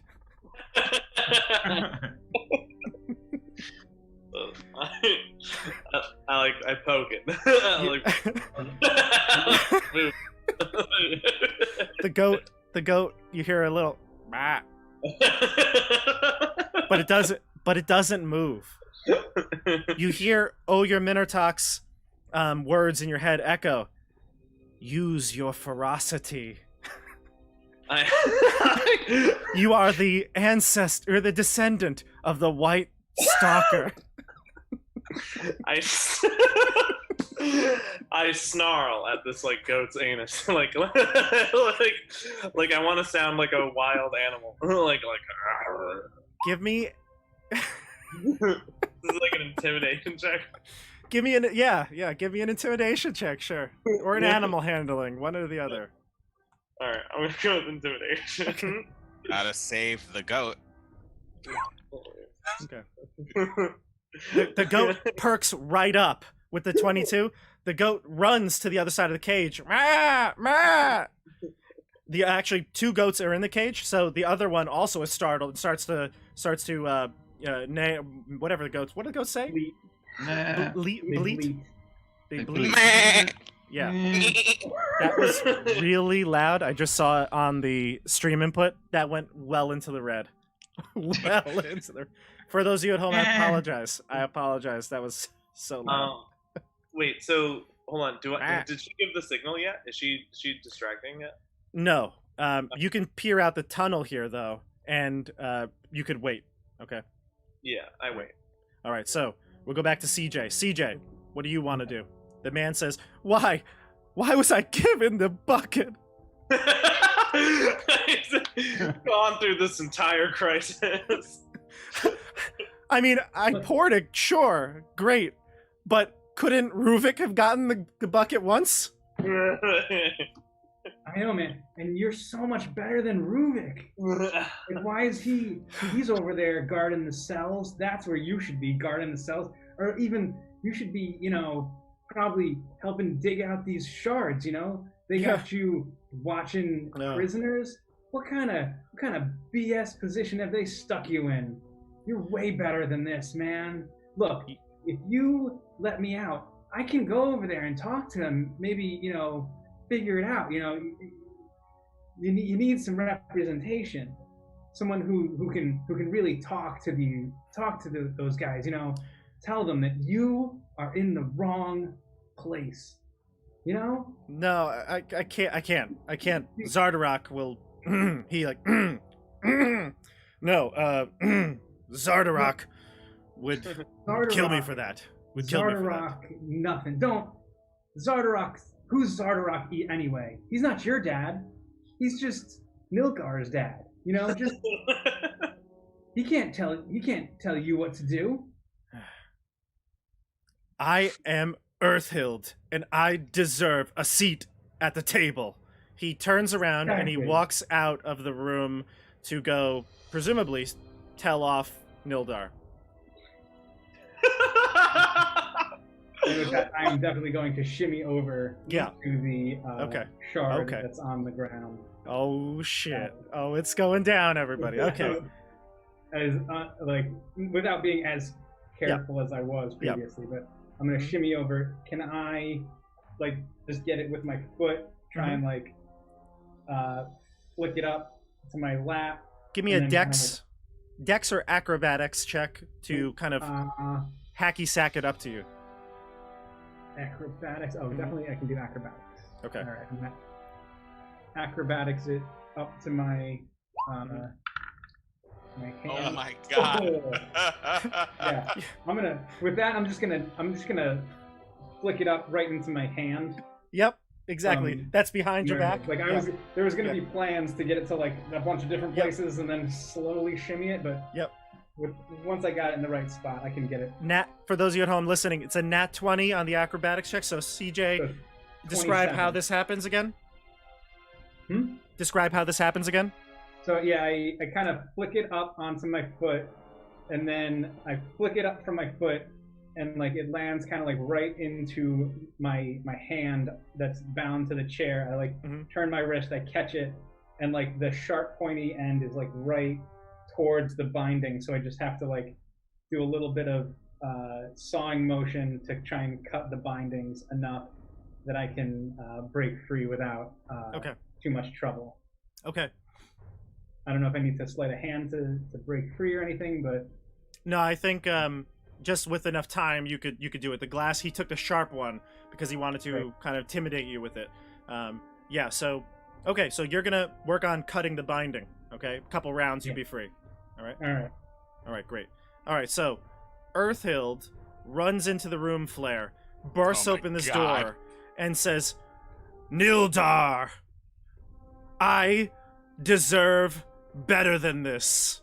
And Nildar looks at him, puzzled and confused. Stand down now, or else you'll have the end of my hammer. And he takes out a big war hammer. Actually, it's a war pick.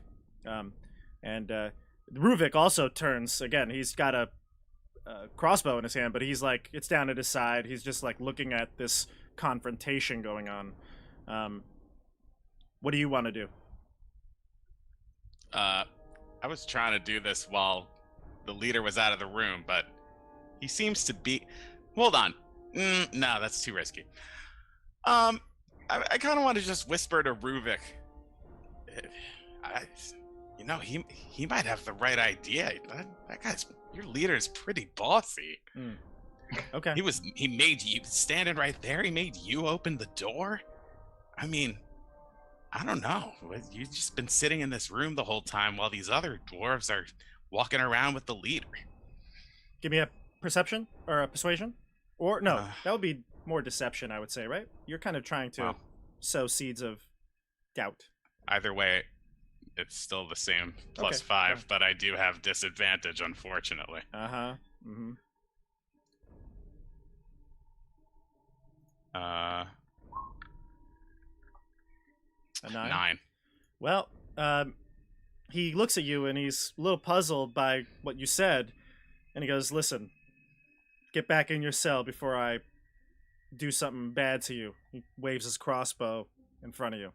Does it look like the crossbow would fit through the bars? Definitely not. Darn it. No. Okay. All right. Ah, You hear, everyone hears this because the doors are wide open because, again, they wanted the area to be cold. Oh, yeah, Flair, I'm going to need another con save for the poison, okay? Everard, I need 1 con save for the cold. And CJ, are you Oh, I wet? haven't made one. I thought you said me. But I'll make one. Basically, everybody except Joey needs to give me a con whoops. save of some sort. Yours, though, is for the poison, Stefano. 13. Okay. And everyone It rolled else, twice. Everard 11, you're good. Edmund, you're 17, you're good. Okay. So everyone hears this. A massive roar comes from the cavern at the entrance of the cave. A large polar bear, Joey, you see. This time, it's not just a polar bear. This is the hybrid form of Ogre Minotaur. Okay? I'm going to show you all a picture as well. That's Finally, not I'll what know how to spell it.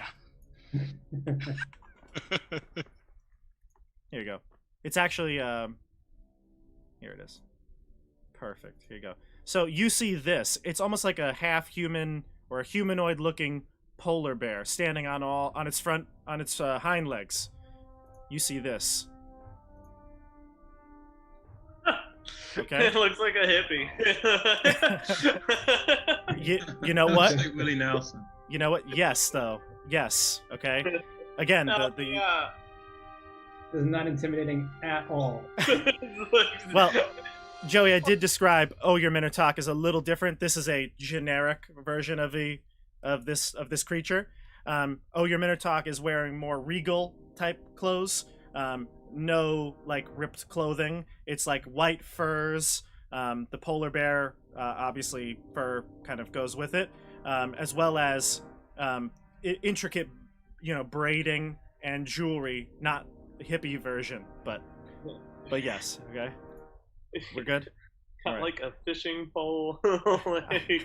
like this looks like I think I'm about to like smoke a joint with this bear.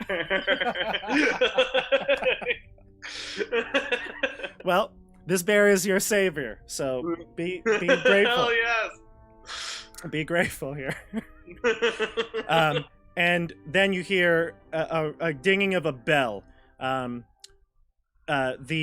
Duergar in your cell, Everard, that you're trapped in, yells over to yells out to the Duergar that intruder's coming, approaching, and it trains crossbow bolt out the window. All right. Right. All right. So everyone, here's what we're going to do. We are going to go into initiative order here. So I'm going to roll a dice for the enemies. Everyone is where they are located right now on the map. Ready? And how many hit points do we have? Just 1. You have 1. Yes. Joey has 13. almost full. How many lay on hands do you have, Joey? 6 points. 6? 6 Yeah. points. Okay. All right. Here we go. I'm rolling for the enemies.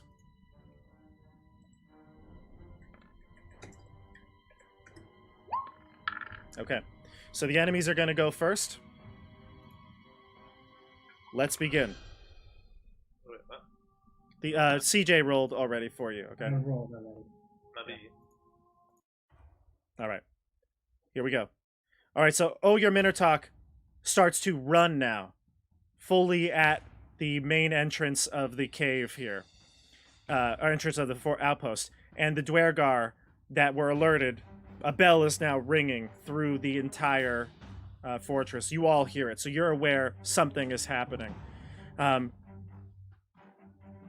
Nildar screams at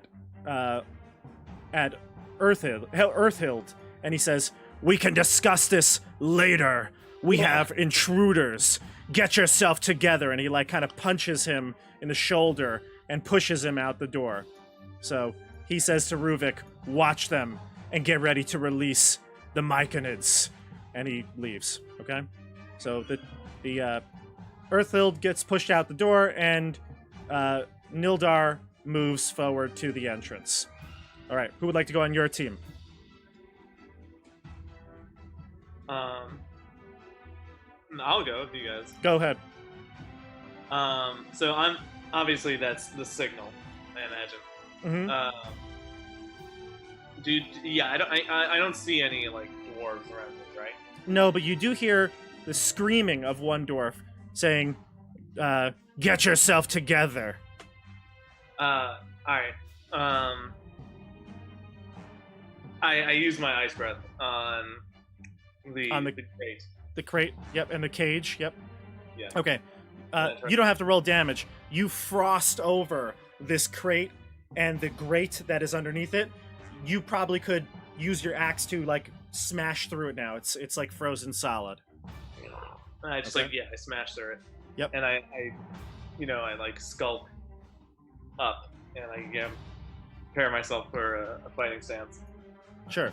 So are you gonna actually get out of the tunnel now? Yeah. Okay. I'll hop out. Okay, Wait, so actually, you hop out. Can I see my I don't. Yeah, I gaze up and I don't see anybody, right? You do actually. You see a dwarf that you may have seen before. I don't remember. Nildar, the one with the big beard, who introduced himself to the group. He's running right here. Where are you? Oh, your sight. Oh, so let's see. Oh, you don't have sight, do you? No, I have a little bit of sight. You have a lantern, right? Yeah. Yeah. So you're using your lantern sight. So whatever you see is what you see. You do hear a dwarf running, though. I'm thinking I should probably wait. Okay. Okay, that's fine. Wait. That's like fine. Does he? Did the cage make like a loud enough noise in all this ruckus? It made some noise. It made some noise. Yep. The shattering of like icicles, basically.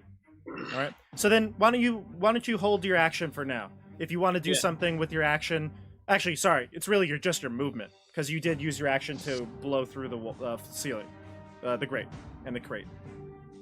Okay. It'll really just be movement at this point. Yeah, I'll like hold still and okay. continue to hide. Sure. The dwarf in your area, Andrew, says, "I have you now," and boom, lets out a heavy crossbow bolt at the Goliath werebear. You don't know what he's shooting at, but you do hear the clicking sound, and then he works fast to start reloading. Okay, Everard? Yeah.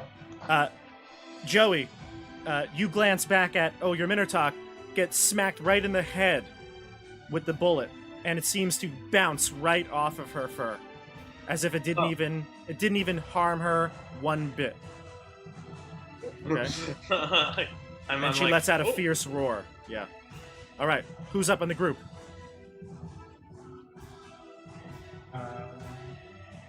I'll go. Go ahead, CJ. So you just unbound yourself with the shard. All right. So I'm gonna take the shard. I'm gonna pop. What else was in this room? There was some other stuff. There was like a table with some stuff on it. There's a table with tools, hammer, and other sort of like archaeologist tools. And there's shards, about 5 or 6 pieces. You have the biggest, but there's other pieces of like black glass. All right. I'm definitely. So I'm gonna go over to the table and search through for like. I mean, I'm gonna take the shard. I'm gonna like put it in my belt as I have it, because does it seem like I could use it as like a makeshift dagger sort of weapon? Like, you're not sure how strong it would be. It might snap if you were to use it. But well, definitely hold on to this one, and I'm gonna try and grab as many shards and like a hammer Yeah. from the table as if I can. Yeah, you can And do that. You then, can take all 5 shards. They're actually very small. Okay. So yeah, I'll grab the shards because they seem important to this guy. And I'm gonna let me see. I'm gonna like move around to try and like peek through a couple areas. So 1, 2, 3. I'm gonna like peer down this hallway. Sure. Don't see anything. You see out into this area right here. Mhm. You see goats in a cage, and you heard the bleating Okay. from the goats. Yep. And now, as you see there is a huge, like it's all frosted over the cage, basically. And between the bars, you see a dragonborn's head, kind of like just this high, just eyes and snout over the great opening. Cool. I like see that, and I'm like, that's freaking Rogal. Okay.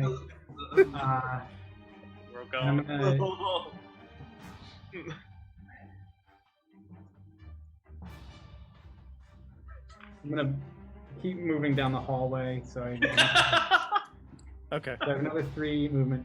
So Okay. over here, and then I'm gonna use my cunning action to dash. Sure. 1, 2, 3, 4, 5.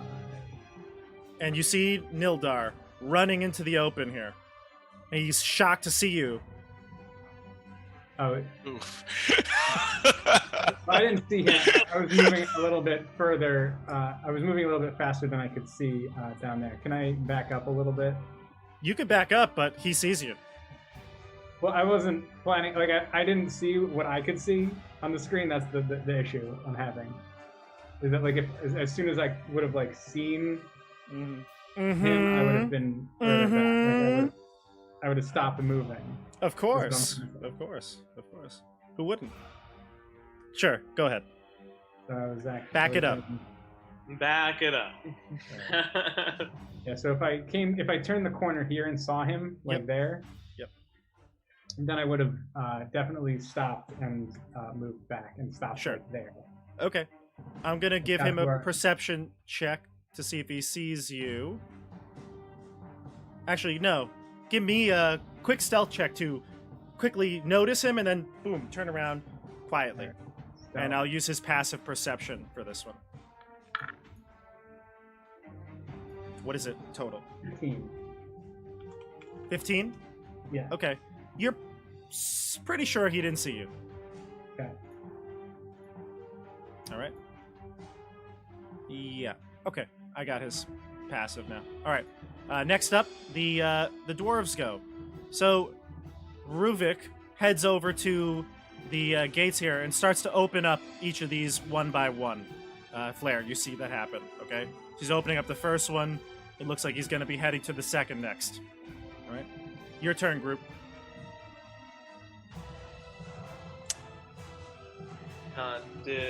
Wait, Wait, hold on. I have a question, Yeah. and I don't know if I can do this. As a reaction, as he leaves, would I be able to make a sleight of hand check to try to steal the ring of keys? Sure. Sure. Yep, he was standing Oh. right. He was standing right Oh. next to you. Oh boy. With disadvantage.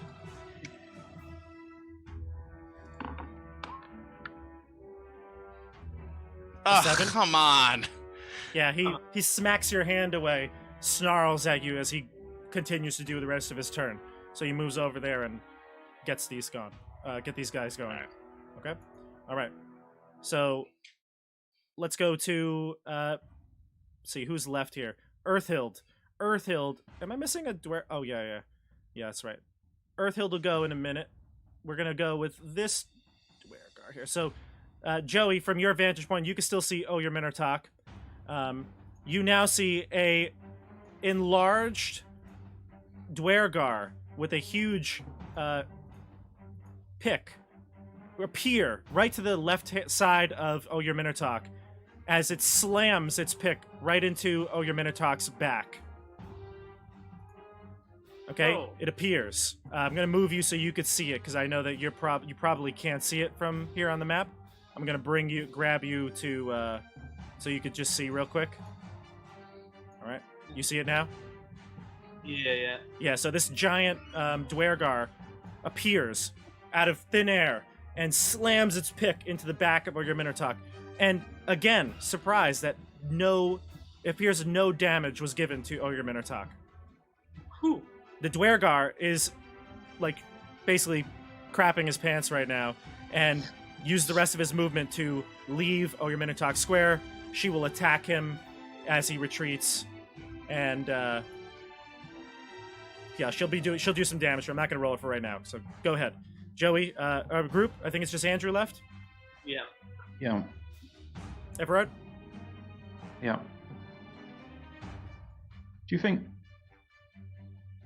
is this guy pretty distracted? Do you think I could sneak off? He is loading his heavy crossbow.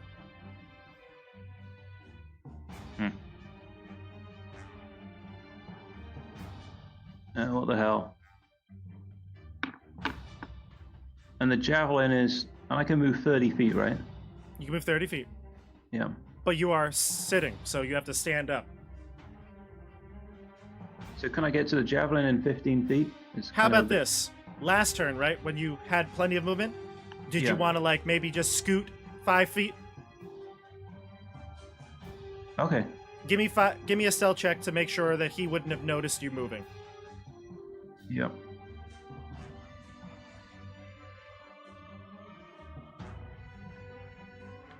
Nat 20. My Awesome. God. All right. So you can reach in one turn. Stand up and get to the weapons rack. Well, I guess I'll try and do that. Stand up, get to the weapons rack, grab a javelin, throw it right at his face. Sure. Give me an attack roll. It's the same as my Your longbow. bow. Is it? It's not a +7, No. is it? It's plus a plus It's five. a thrown weapon. It's a ranged weapon. I don't know if that applies to like because it's archery, right? That gives you the +2 to hit. It says a ranged weapon. Interesting. Archery fighting style. I mean, it's a +2 to attack 13, with so I might ranged miss anyway. weapons. I don't know. Does it make a difference? So is it under a ranged weapon, or is it technically a melee weapon that can be thrown? It's a melee weapon that can be thrown. That's why. So it's a +5 only. Just proficiency and your dex. All right, Okay. so that's 11 now. So it'll be an 11. Okay. Mhm. So that's not going to hit him, but it does stop him it distracts him from his heavy crossbow, and he says, "Hey, get back here!" So he's aware of you now. All right. Let's go to Joey. No, that's it. Everyone went on this turn, right? All right. Earthhild is going to run to Nildar and say, "I'm sorry. He got into my head. I'm so sorry." And that's all he's going to do. He's going to grovel and beg this turn. All right. Back to the top of the order here. Roll D20. This time somebody else. Let's get Damn. Joey. Perfect. Rogal, you won the initiative here. Group, give yourself 30 seconds. I think you can discuss at this point. Is anyone in imminent danger of getting killed? Because I am. If you want to go first, go for it. I can't do anything. Like, the only idea that I have that I'm going to try is to speak to these spore creatures and see if they understand me. Well, okay, in that case, I have one spell slot left. I'm going to cast Hunter's Mark on Brozhik. And I'm just going to grab, I guess. Was there any other weapons there except for the javelin? There's javelins and war picks. You know what? There probably would be crossbows, heavy crossbows. There probably would be. I'll Let me grab just- that and shoot it right in. Yeah, It's loaded. but it's not loaded. Oh. And it would take a round to load it. So you probably wouldn't be able to. Yeah. Javelin is probably your best bet, or running for it. Well, I can throw the javelin first and then run for it. Sure. 11 again. Yeah, that's not gonna hit. Nope. All right. Okay. So you throw another. You throw another at it, and you're gonna bolt for the door. Yeah. Okay. Go ahead. 15, 20. Can I go through the door? Is it Yeah. locked? No, 25. Oh, I can't move my character. Right? I got you. 25. Yeah, and you see the goats now. Out Yeah. there. Okay. All right, I'm heading for the goats. Perhaps I can hurt them. Okay. And you see the light of his torch or his lantern. Great. Can I see Rogel? Yeah. I shout, Rogel, over here. I like perk up and I'm facing the wrong way. Over here. Over here, man. I turn around. Do I see him? Yeah. Oh yeah. Oh hey, Everard. I like. Wait, hold on. Actually, is it my turn to go? Or? No, it would be the dwarves.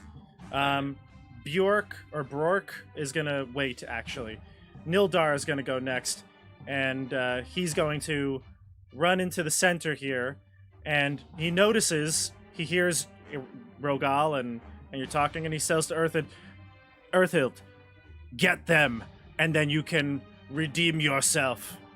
For now, you are nothing to me. And he runs out to the front door. And he's going to go invisible. What? And he is invisible. Yep. Well, that's what the Duergar do. Okay. Who's next? Group? I want to know what Flair is going to do with these spore creatures. I don't know about you guys. It's not gonna work. It's not gonna work. But you know what? I'd rather it not work now than have it not work at the end of the round. Stefano, you don't feel any different. You probably don't think you can communicate with them. If you maybe were turned into them, maybe. But otherwise, I don't want Yeah. that to happen. Yeah. Oh yeah, I need another poison save. Did you give me one last round? I did not. Okay, give me another poison save. Yikes! Every round. All right, That's you're a fail. poisoned. You have the poison condition. All right. Okay. All right. You can go ahead. Your stomach. Oh, something just dropped into your duodenum. Oh God.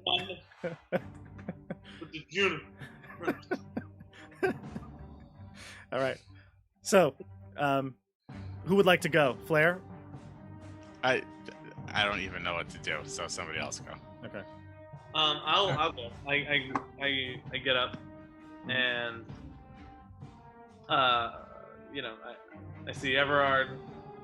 And I just saw. Wait, who is? So he was what was the guy's name? The dwarf's name? Nildar?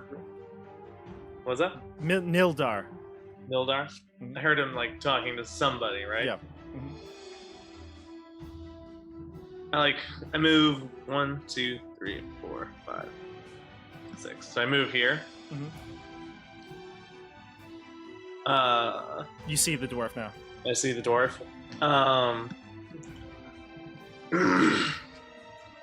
I want to intimidate this dude. Sure. I say to him, "Look, little dwarf, do you know what I am?" And I pull down my hood. It's I am a dragon, and we eat dwarves like you. And I genuinely salivate, out of my jaws. All right. I'm gonna give him disadvantage on this because he's doubting himself right now as well. Hell yeah. And what's your intimidation check? Here we go. Doo-doo. Oh God, I hope you don't. Okay. 11. All right. He is frightened of you, and you see that fear in his eye, and the primal instinct to pounce enters your mind, Joey.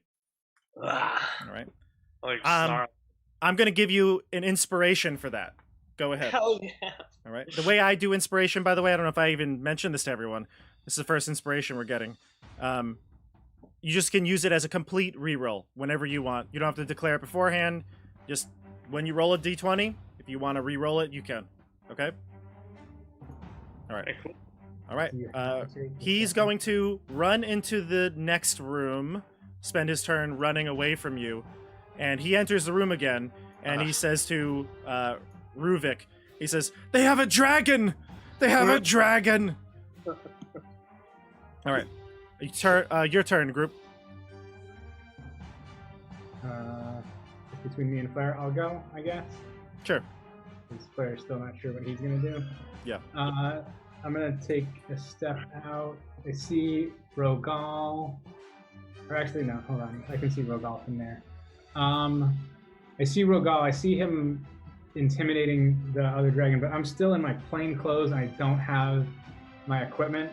So I'm definitely going to try and search back for my stuff. So I'm going to take the dash action as a cunning action. And Yep. I'm going to try and move back 1, 2, 3, 4, 5, 6. Yep. It's not far enough. And so I'm going to get to there. Yeah, that's as far as I'm going to get, but I'm going to hold my action to attack if anyone gets close to me. Sure. And Okay. Flair, yeah, you're up.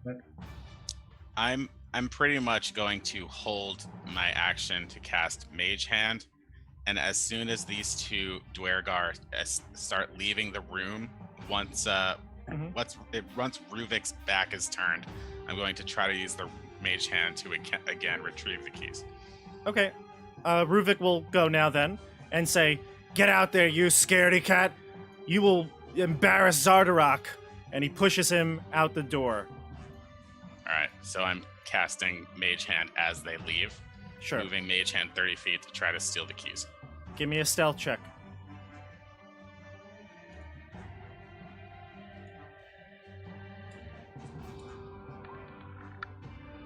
$12. 12.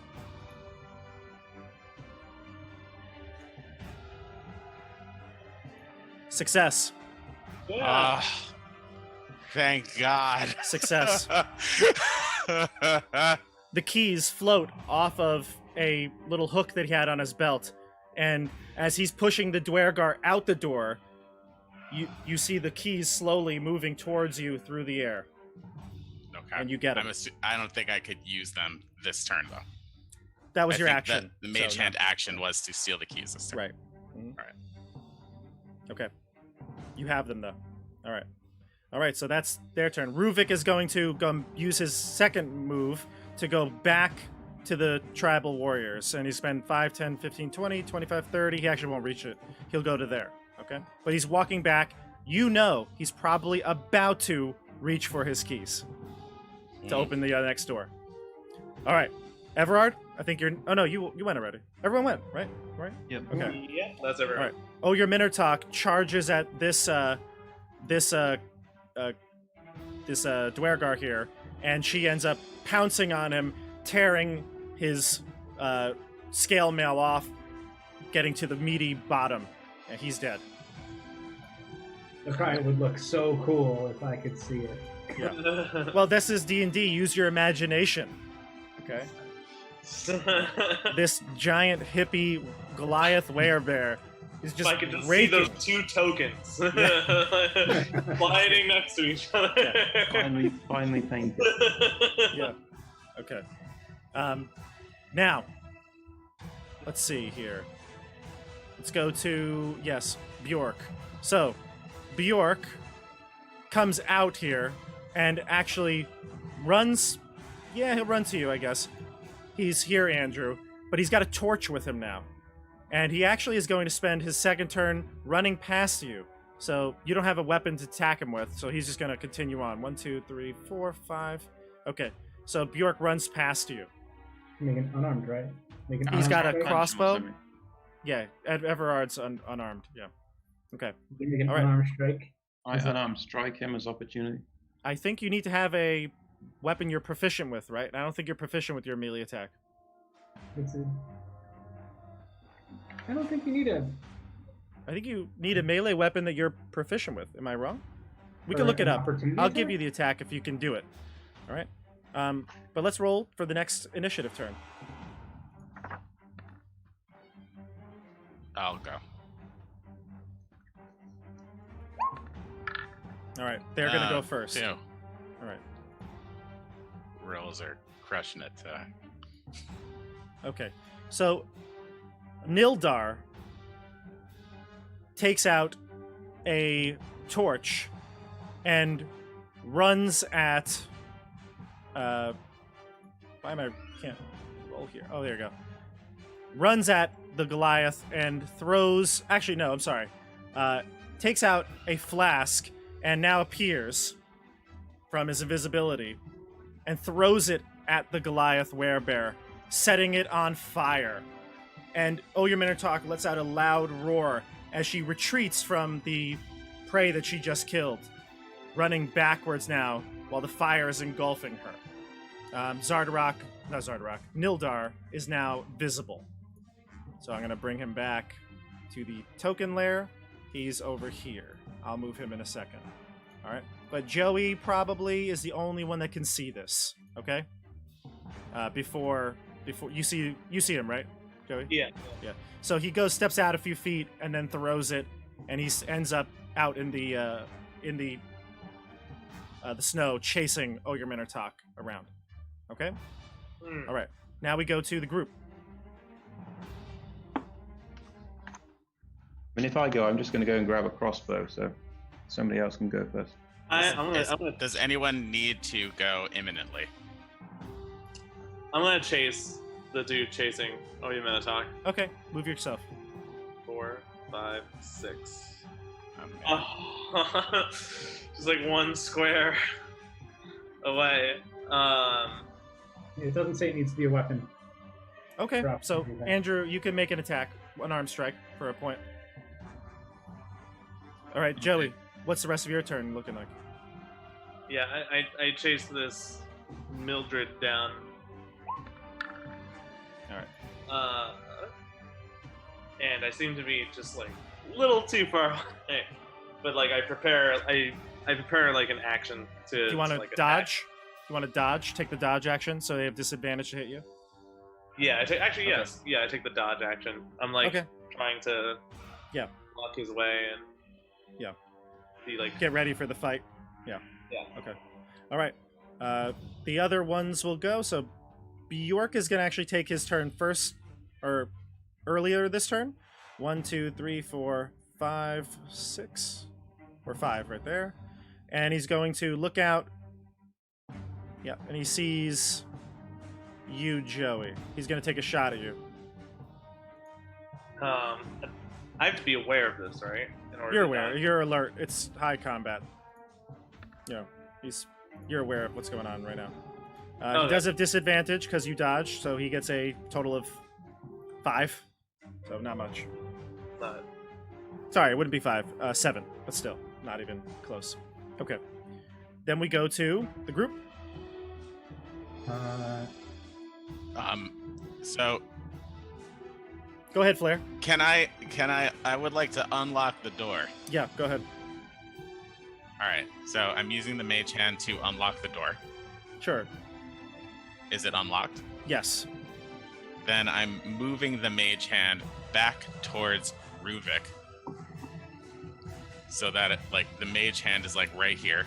Can you? Okay, so it's still floating though, because you can't do another action, really, right? But I think I'm just gonna dismiss it and have the keys drop to the floor. Ooh. I'm Give me a not deception I'm check. not pushing the cell Yes. open. Give me a deception check right now. I'll give you advantage on it because that will sound like it just fell naturally. Okay. Go ahead. So with that, just give me regular. Yeah.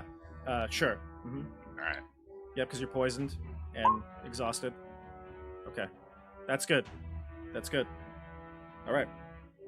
Let's go to the Duergar. Ruvik looks down at the keys.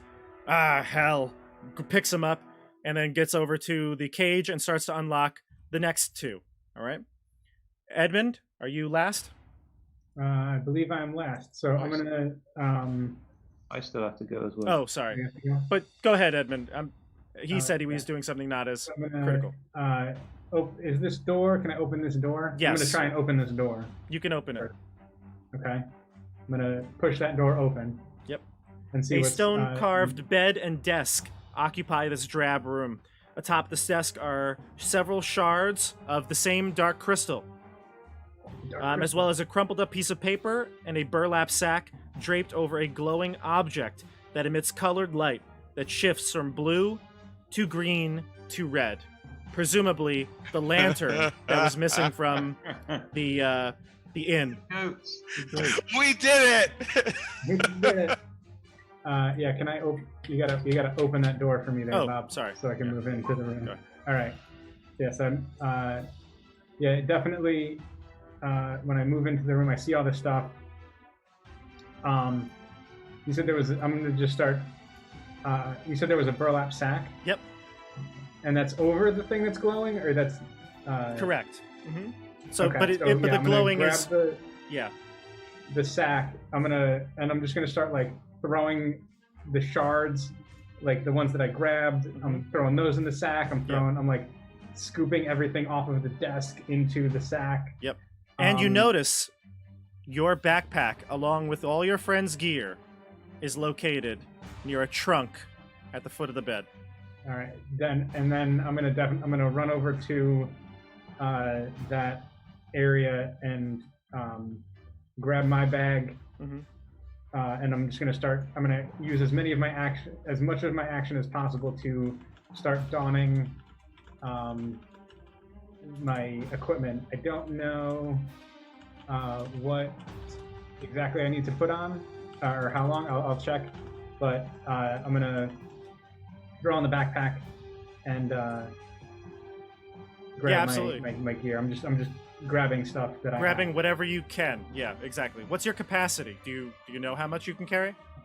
I can tell you. Well, you know what? You could look it up, but to be honest, as long as you're not like worrying about long time of doing this, you can just trudge along with it. You have to drop stuff to fight or something like that, okay?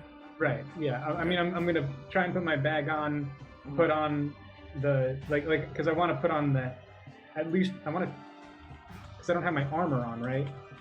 No, correct. Right. So, yeah, I want to put on my winter clothes and my armor, but I don't think I have enough time. But I definitely want to just grab my weapons. Sure. At least. Okay. Yep. You can So do I'll grab that. my weapons first, and then start throwing stuff in the backpacks. Yep. Or at least my backpack. Yeah. That's You it. gather what you can, and then you Yeah. start to head out with as much gear as you can possibly take. Yeah. Okay. Great. Just my own. I'm not worried about the other people's stuff. Right. Of course. Yeah. Okay. All right. Now we go to the dwarves. All right. So that was so the only other persons left to go is Earthhild, and he's going to run back out here. He'll double move so he can see what's going on outside, and he sees Rogal there. Okay. Now we go to Everard. I'm going to go 1, 2 through this door, if you can let me go through the door. Yep. Now, as I move through it, is there an obvious lock-in mechanism that I can engage? A bolt, a bar, or something? Yeah, there's a bolt. You could lock it. So I'm going to lock the door. I guess that's my action. And then I'm going to go 1, 2, 3, 4, 5, 6, and grab the crossbow grab and the load. heavy crossbow. Yeah. Okay, so you start to load the heavy crossbow with your. What can I see through those windows? Can you make You can it see visible? outside. Yeah, although I don't know how good your vision is. It's dark outside. I don't think you can see too much further than, what the torchlight might give you here. So, it may be you just hear the sounds of combat. Okay. Okay. All right. Okay, so that's what Everard's doing. Let's roll for a new initiative round. A 9 from me. Who hasn't rolled yet? I haven't. I'll go one. 13. All right, group. Who wants to go first? Don't jump at once. I'll go. Okay, Wait, Rogal. can we just discuss for a Oh, second? yeah. Give yourself Okay. 30 seconds. So here is my concern for my own character, because I'm a little selfish. I literally have no idea what is out there. I've been stuck in this cell the entire time. I have no view of anything that's going on outside. So, what are you guys planning to do? Well, my plan now is definitely to get to Flare because I know where everyone's stuff is. Okay. I'm gonna fight this dude. All right. Go for it, Joey. You're gonna fight a dude? Let's fight just a dude. go. I'm gonna fight a dude. Oh my god. He's got the dragon. I He's got the attack. dragon surging in him right now. Yeah. All right. Ooh. I don't think I hit. You want to burn that inspiration? Mm. Oh, your Minotaur is on fire right now, and she says to you, "The White Stalker." I shout. Screw it. I use my inspiration. Go for it.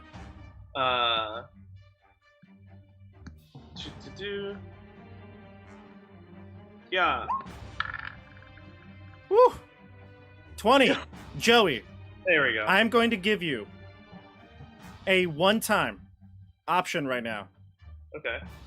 You can I take it. use a smite right now as the power of your ancestors surges through you. You can use a smite. However, it is going to drain you right now. You are going to gain a level of exhaustion after this attack. And that puts me at level 1. Yep. Meaning disadvantage on ability checks. Yes, not attacks. Back to your normal state of being.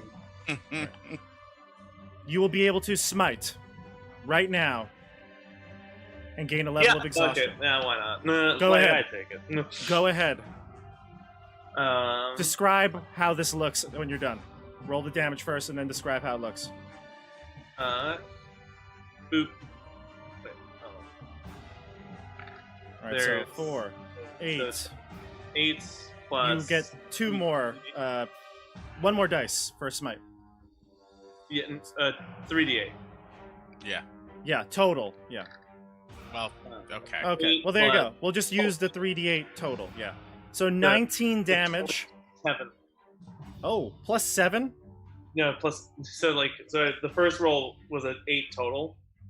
So No. 8 plus the 3. You got 19. No, it's 1d8 for your attack, 2d8 Yeah. for your smite.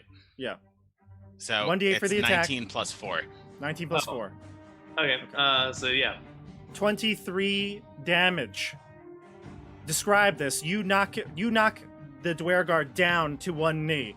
He's still alive, but describe this. I like with absolute rage. I just my teeth just showing and Right. just like an absolute wild animal. I cleave into his collarbone, forcing Yes. him to push down, even though he's already so stout.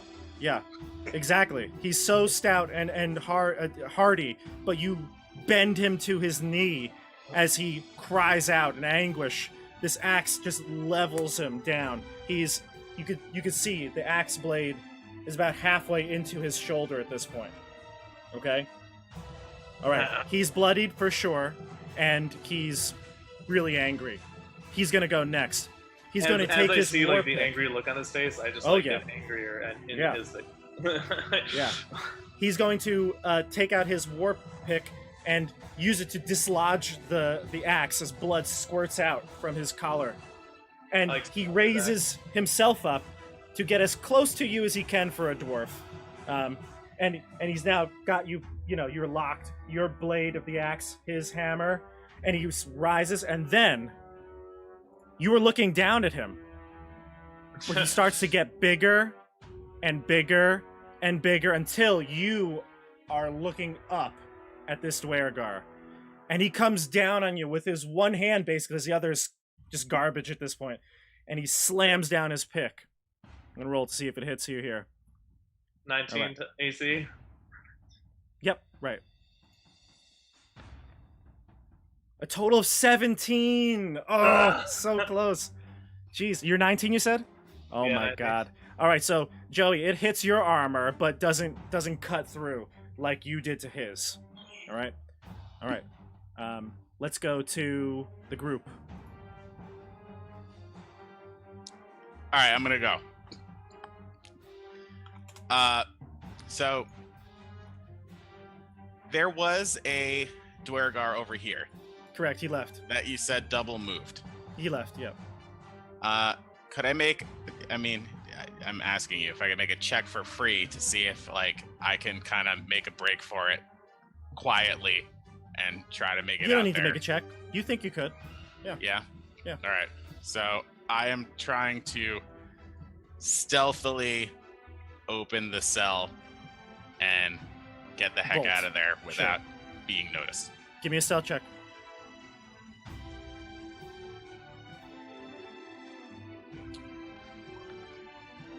Yes. Sure. And I'll say that was so good that you don't. It's not an action or anything. You just quietly open the door, and you could double move if you'd like. Okay. So I'm gonna move one square at a time because I gotta see what I can see. 2, 3. Oh, okay, so there's a dude over there. Okay. 4, 5, 6, 7. Yikes, there's a lot of bad guys over here. 8. What is the state of the drawbridge right now? It's down. It is down. Is there any place here that looks like I can hide anywhere?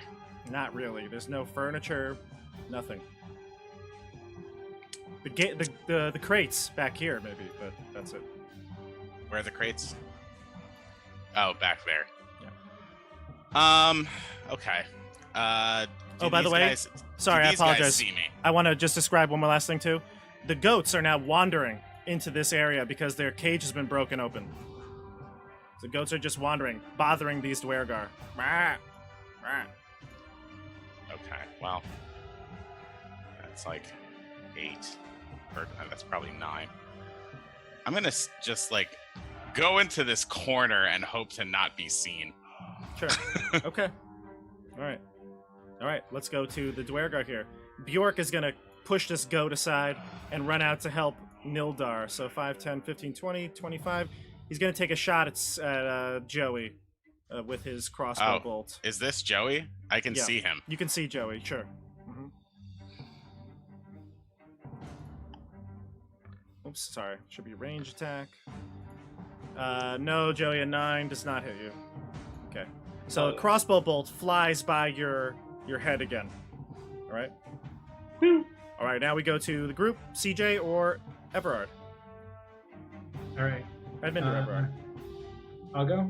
Yep. Is it okay? Mhm. All right. I'm gonna bonus action dash. 1, 2, 3, 4, 5, 6, 7. Ooh, that's a goat. That's a goat. 8, 9, 10, 11, 12. We kind of stay here. Mhm. Which dwarf is this one? This is the one you've been messing with. That's the Earthhill. one I was messing with. Okay. Then I'm going to. I'm gonna pull out my bow and I'm gonna. No, do I have a bow? I forget which character I am. Hold on. Who am I? I'll draw a dagger Sure. and ready to attack with it, like throw it if Yep. someone draws their attention on me. Yep. So we'll do Earthhild next. He turns to you and he goes, "Oh, it's the bard. I'll redeem myself now." He takes out his javelin and he steps forward and he's about to run and throw it at you.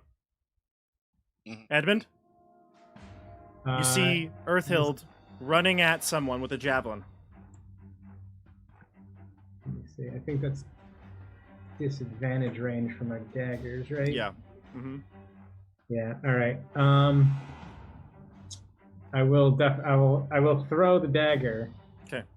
But with disadvantage because Okay. it's out of my range. Is that? Yeah, it's You out of have- range. Don't forget you have 2060. bardic inspiration. Well, it's not gonna help. No. That's not gonna help. A dagger. Man, that 24 would have been really good. Yeah. A Not dagger one, but clatters I around. throw a dagger and it goes wide. Yeah. Past him. But it does alert him to you. And he's going to change his direction here. You! This is all your fault! And he's going to throw at you instead. Cool. Also disadvantage. What is your AC without armor? 13. Ah, okay. You do get hit. You go down. It's not going to do enough to kill you, so you go down on the floor. And Flare, you can peek out here now. You see the person that threw the dagger was Edmund. Does I'm assuming this guy has now knows that I'm there because this guy was like the bard. I want to redeem myself. He might, but he's reloading his crossbow, looking at Rogal, Okay. who's All right. fighting his leader. Then I'm just gonna be like, Edmund. Sure, you call out to Edmund, but he's Yes. unconscious on the floor. Everard, crap. you're up last. So I really can't see anything out this window, even though Rogel's got a lantern of some sort. Let me see. Yeah, it's too far away. It'd be more than 40 feet, yeah. So I'm yeah. going to gather the heavy crossbow and the bolts. Run out. Yeah, I guess I have to run out, right? 5, Okay. 10, 15, 20, 25, 30. You could get to, like, the cage, around the cage here. Right. About here. And I still can't shoot, right? Double move, correct. No. You could shoot from there, but there's no enemy. Yeah. Alright, double there I move. am. I still Alright. can't see anything. Right. Let's see. I'm going to give you some lighting now because you're in an area where there's some light here. Let's see. Okay. All right. Oh, you have light. Okay, you have some. Okay. Yeah. All right. What's this thing down at the bottom here? By the drawbridge. This? Oh, that's Brovik. Yeah. Broke. Oh, Oh, okay. Okay. Bro, You can see him. He has a torch. Oh, okay. Well, I'm going to stay here instead Okay. of double moving. Oh, can you reach? Oh, yeah. You would be able to see him because he's going to use the torch on the were. He was going to use it on the werebear. So you do have a light source there. You can shoot him from this square or no?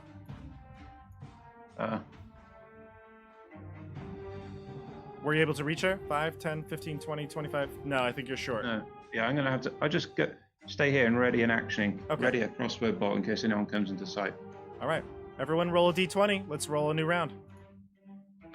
This is getting tense here. Nice. I did beat you. I got a 18, you got a 17. Oh. All right. So Nildar is going to go. He's going to swirl around and swing his pick vertically or horizontally at you. Let's see what he gets here. The attack with the enlarged war pick. Oh my god, a critical hit. no. Another critical. Oh my god. Well, Joe, you were down for sure. It's 19 damage in total. It does not kill you because it does not double up your damage No. there, but you are down. Oh, they're not gonna let us out this time. Yikes. All right. So there you go. So we go to the group. Well, it's just me and Blair. All right. Yep. I'm gonna do something crazy. I'm gonna use Mage Hand, and I'm going to bring my Mage Hand around to the back of this goat. I'm gonna use my Mage Hand to smack it in the butt to hope that it runs and rams that rams the Duergar. Sure. Okay. Give me a animal handling check. Oh my god, every check is with disadvantage. Oh my god. Relying on a goat here. 15. You smack that ass, and it goes. It runs around in circles for a minute, but then it ends up hitting Earthhild right here. I'm gonna make an opposed strength check for the goat and Earthhild. It does bump into him, but it does not knock him over. But he turns to the goat and he grabs its horns. All right. So his turn is going to be spent wrestling with this goat. I will use it as a distraction here. All right. So Everard. I'm gonna move. Oh yeah, go ahead. 3. He actually doesn't have a weapon out right now. He doesn't? No, because he threw the javelin at you. Sweet. Or at Edmund. Alright, and Edmund is down, right? Yeah. Alright, there's no X on him. Okay. That's fine. All right. All right. Bjork is spending his turn loading his heavy crossbow. We go to Better. Me, right? Everard. Okay, 5, 10, 15. And then I'm going to shoot at the guy at Hunter's Mark, the Bjork guy. Sure. Go for it. Uh, This you would get your archery bonus. Ugh, man. oh, We need better rolls. Not gonna work here. all right, and then I'm going to use the rest of my turn to back off again. Okay. Oh, your Minotaur spent last round getting the fire put out, rolling around in the snow, and now charges back into battle here. She is going to attack Nildar with her claws. And, Joey, you did so much damage to him before. This hit is all she needs to knock him out. He only had 3 HP left. So he goes down after a hit from Oyaminotak. All right. So Nildar goes down as he screams as the claws dig into his back. All right. Now we go to the group. Joey or Edmund, death saves. If you just want to both give me death saves, you can do that. Yeah.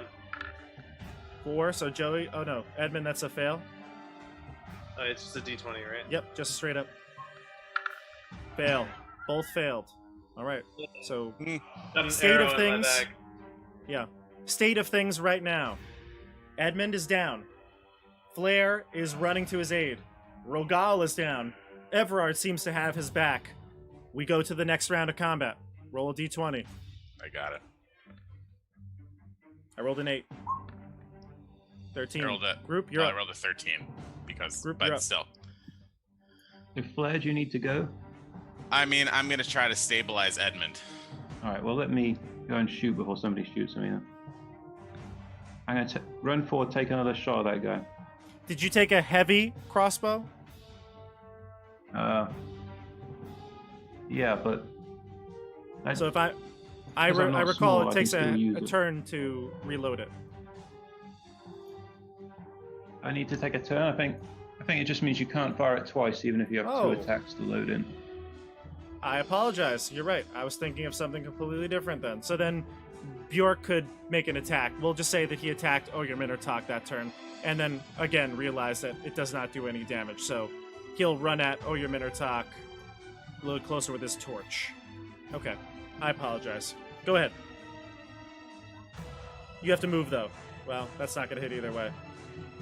So I You have to moved move and though I'm moving because back. he moved away Oh, from he the moved. doorway. He's moved Yeah. somewhere. But you could still reach him if you moved like here. So, Oh, okay. you know. Where is But he? either way, you could move yourself. I just put you in a spot. Yeah. Okay. Where is he gone? I can't think. Oh, there he is.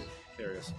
All right. Earthhild is going to now see you, and he's going to take out a javelin and throw it at you. He has last javelin here. A total of 13. My AC is... And plus your dex. Unless you have armor on, which I don't My think- AC is 13. Yeah. So you're going to get hit. You take a point of damage, you go down. Flair, you're up. Damn, your AC's 13? Well, Oh. without armor. 10 plus Actually, 3, yeah, right? none of us are wearing armor. It would be 15 normally. Oh, shoot. Well. Yikes. Flare? I'm going. Nah. Yeah. I'm gonna. But if I stabilize him, he can't do anything, right? Correct. All right. Well. Better I'm- than making. Yeah, You might have a chance to talk to him. And I don't want to roll a 1 because then I'm definitely dead. Okay. That's true. Well, here's the problem. I can't see from where I'm standing that the leader went down. Okay. Because I would be like, your leader has fallen. something. You can take control now. Exactly. You did hear Nildar cry out in anguish, though.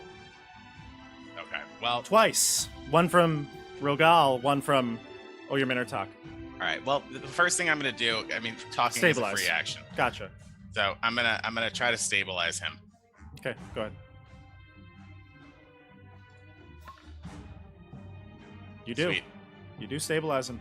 All right, CJ, you are stable. And I turn and I will say, Yeah. You're I will yell. Your leader has fallen. Okay. You can take control now.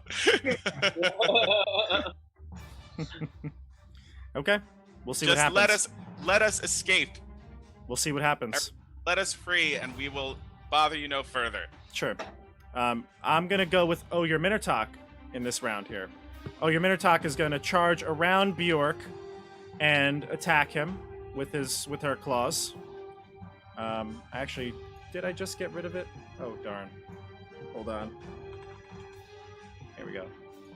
All right, so I'm gonna bring her character sheet up. She's going to use her claw attack twice. And she's going to hit once, and it's going to do 10 slashing damage to Bjork, bringing him down. And this large, you see this bear now, I believe. Oh no, you don't. You're too far away, aren't you? Or do you see the bear? Flare? I see the do. bear? I do. I see the Yeah. very edge of the bear.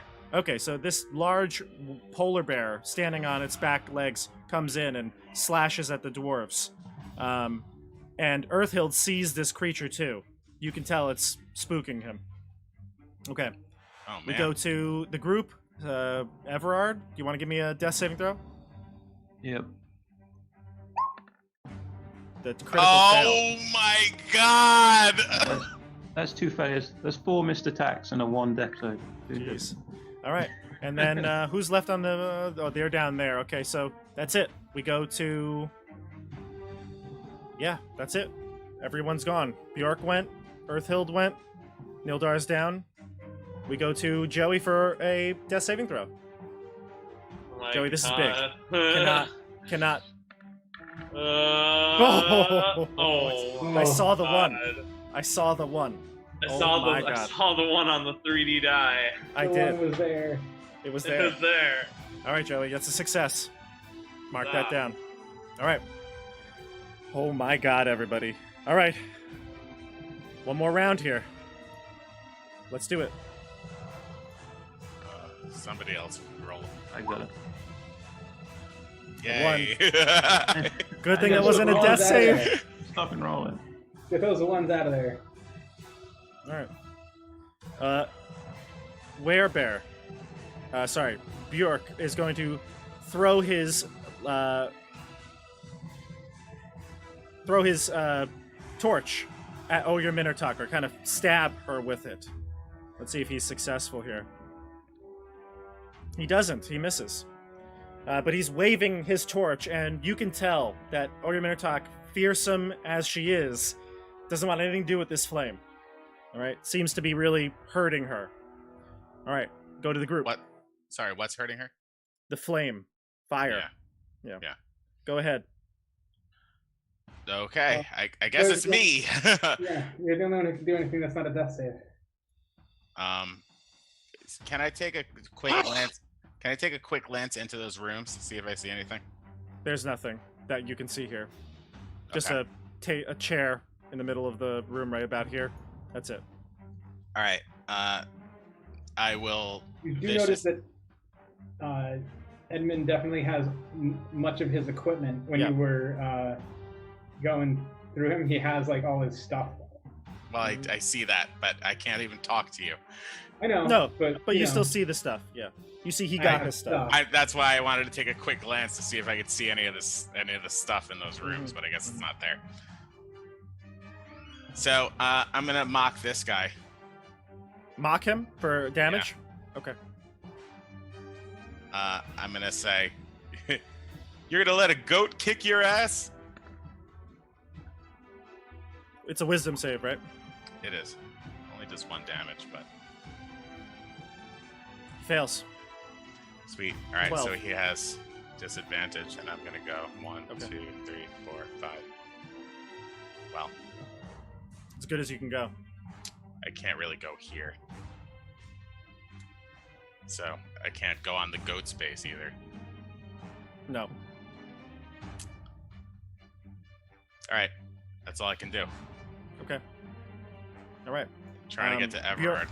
Brork is going to attack. Oh, he went already. I'm sorry. It's Earthhild here. All right, so Earthhild is going to look at you and look at the polar bear.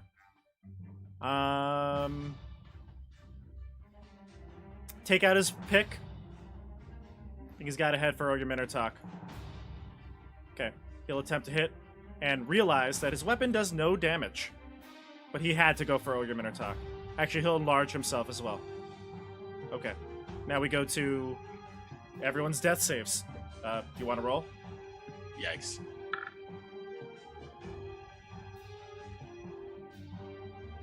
Death saves. Rogal, that's another fail. I pass. No, guys. No. You're in the thick of it. I don't even know how to get to you. So, Everyone called me a coward at the beginning of this. I'm the only one that actually fights. yeah. Well, he did get a crit on you. It was so. Oh my god. Oh. All right. But you know what, though? It's incredibly redeeming that your character came back to save us and died. It is redeeming. It is But you redeeming. know, Yeah. he died in his whole redemption arc. He had a whole redemption arc where he came back to save his friends. Roll to see who goes first in this round. I got it. All right. Sweet. Group, you go first. Well, I guess it's just me. That's So it first. I'm going over here, and I'm trying to stabilize Everard. In my exhausted and poisoned state. Am I supposed to be making constitution saves? Mm-hmm. Every time? No, No, because I've already been poisoned, You've right? been poisoned. Yep. Okay. Roll for it. Oh, goodness. Nope. Didn't do it. Okay. All right. All right. I would like to try to take cover by these gates, or these cages, though. Sure. If I can. Bjork is going to attempt to hit with the torch again. And he does. So Yikes. Ogier Minotaur is going to back away as the flames start to engulf her. All right. Now, here's what she's going to do. All right. She's going to turn into a Goliath form again, becoming small. She looks around at all of you. And she's going to, on fire, step over to Rogal and place a good berry in your mouth. You gain 1 hit point, Rogal. All right. All right. Group, you're up. Go on, Rogal. I get up and I wildly swing at, the person attacking Oya Minotaur.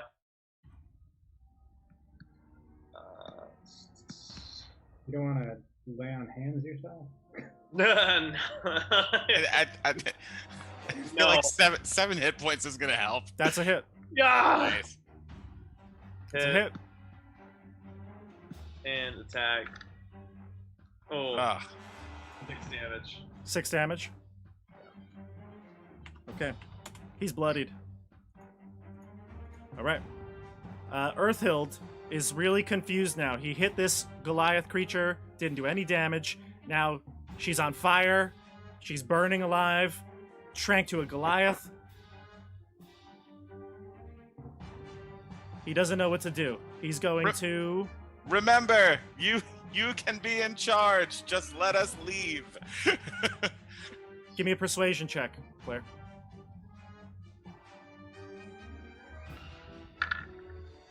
$18. Okay.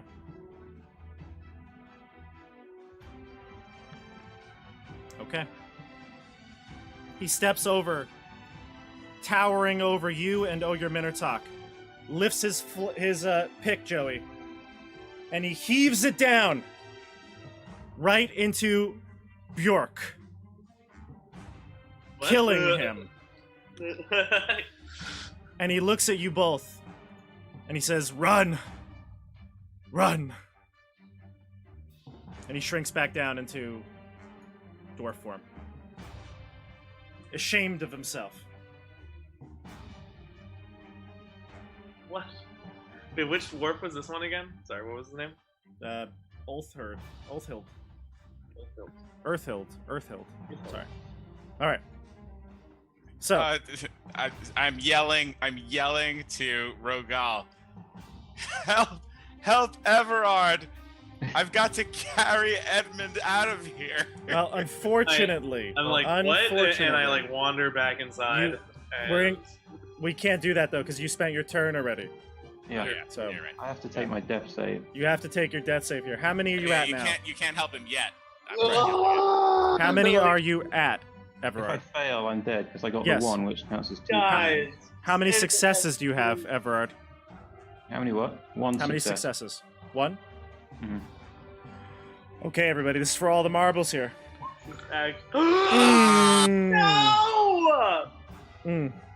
Oh Nice knowing you guys. Oh no! no! Now we're gonna be the 2 musketeers in Rogal. Okay. Oh my god. Serves him right. He kept missing all his attacks for 2 whole sessions. He hasn't hit an attack very much. Really? Can't Alright. survive that.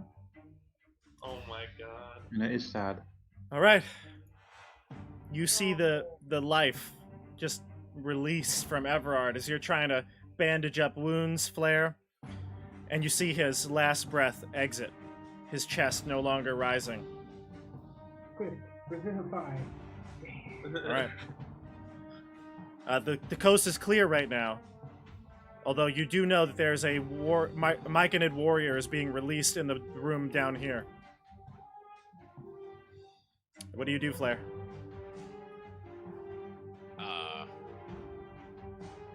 Well, I mean, I guess I'm. Everard. 1. I can't step on the goat space, right? I have to move around it. You can go through it. All right. You can't stay on it. But you can 2, go through 3, it. 4, 5, 6, 7, 8. I will grab Edmund and then move. I can move 2 more spaces. with him in my arms. 2 more Okay. spaces. I'll move you along. Okay. All right. So let's just do this. We're out of combat at this point. Let's just discuss. So, Ulthard is here,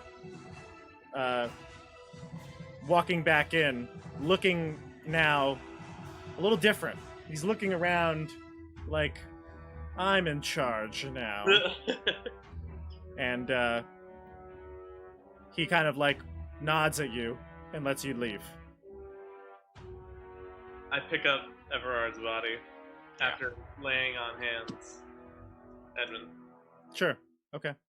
All right. So how about this? We'll bring you all out of the keep here.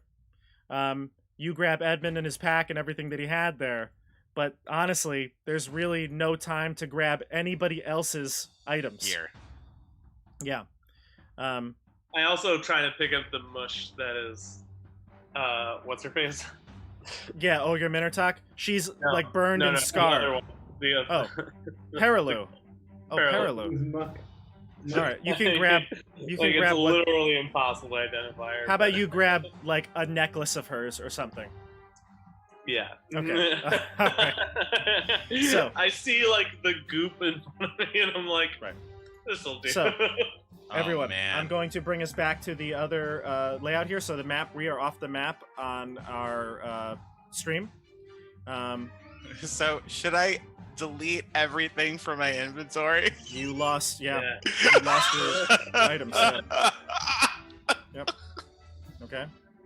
Oh my Yeah, God. you lost your items. I mean, there's nothing else we could really do. I mean, you would be suicide to stay there. You know the Myconids are coming, Yeah. so I don't think it's reasonable for you to stay.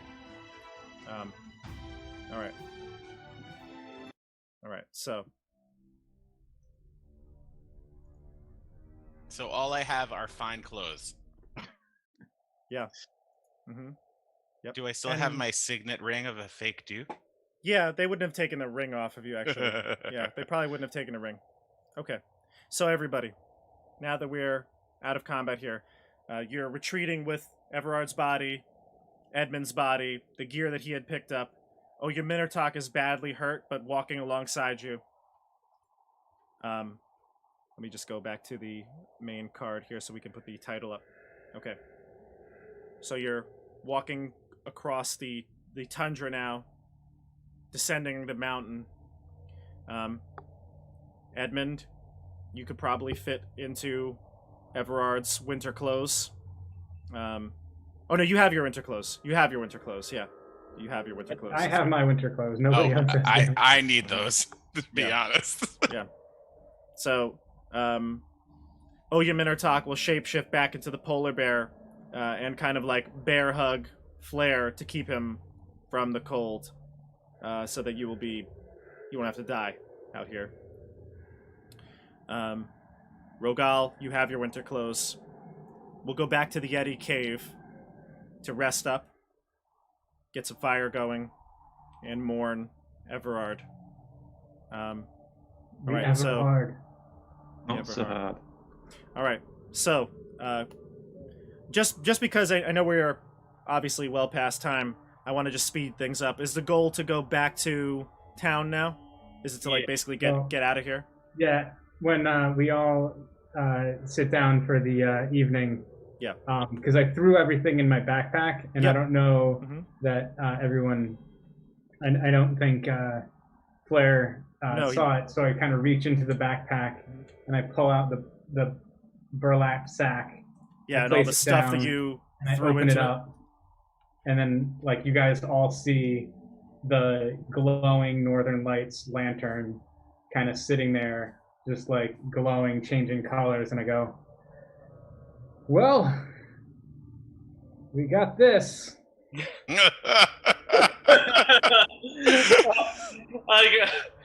It's awkwardly silent as we just stare at Everard's dead body. like, oh. It's like, Um, well, I hope it was worth it. It was the dwarfs after all. Everard, from Yeah. now on, I will only tell tales of your bravery.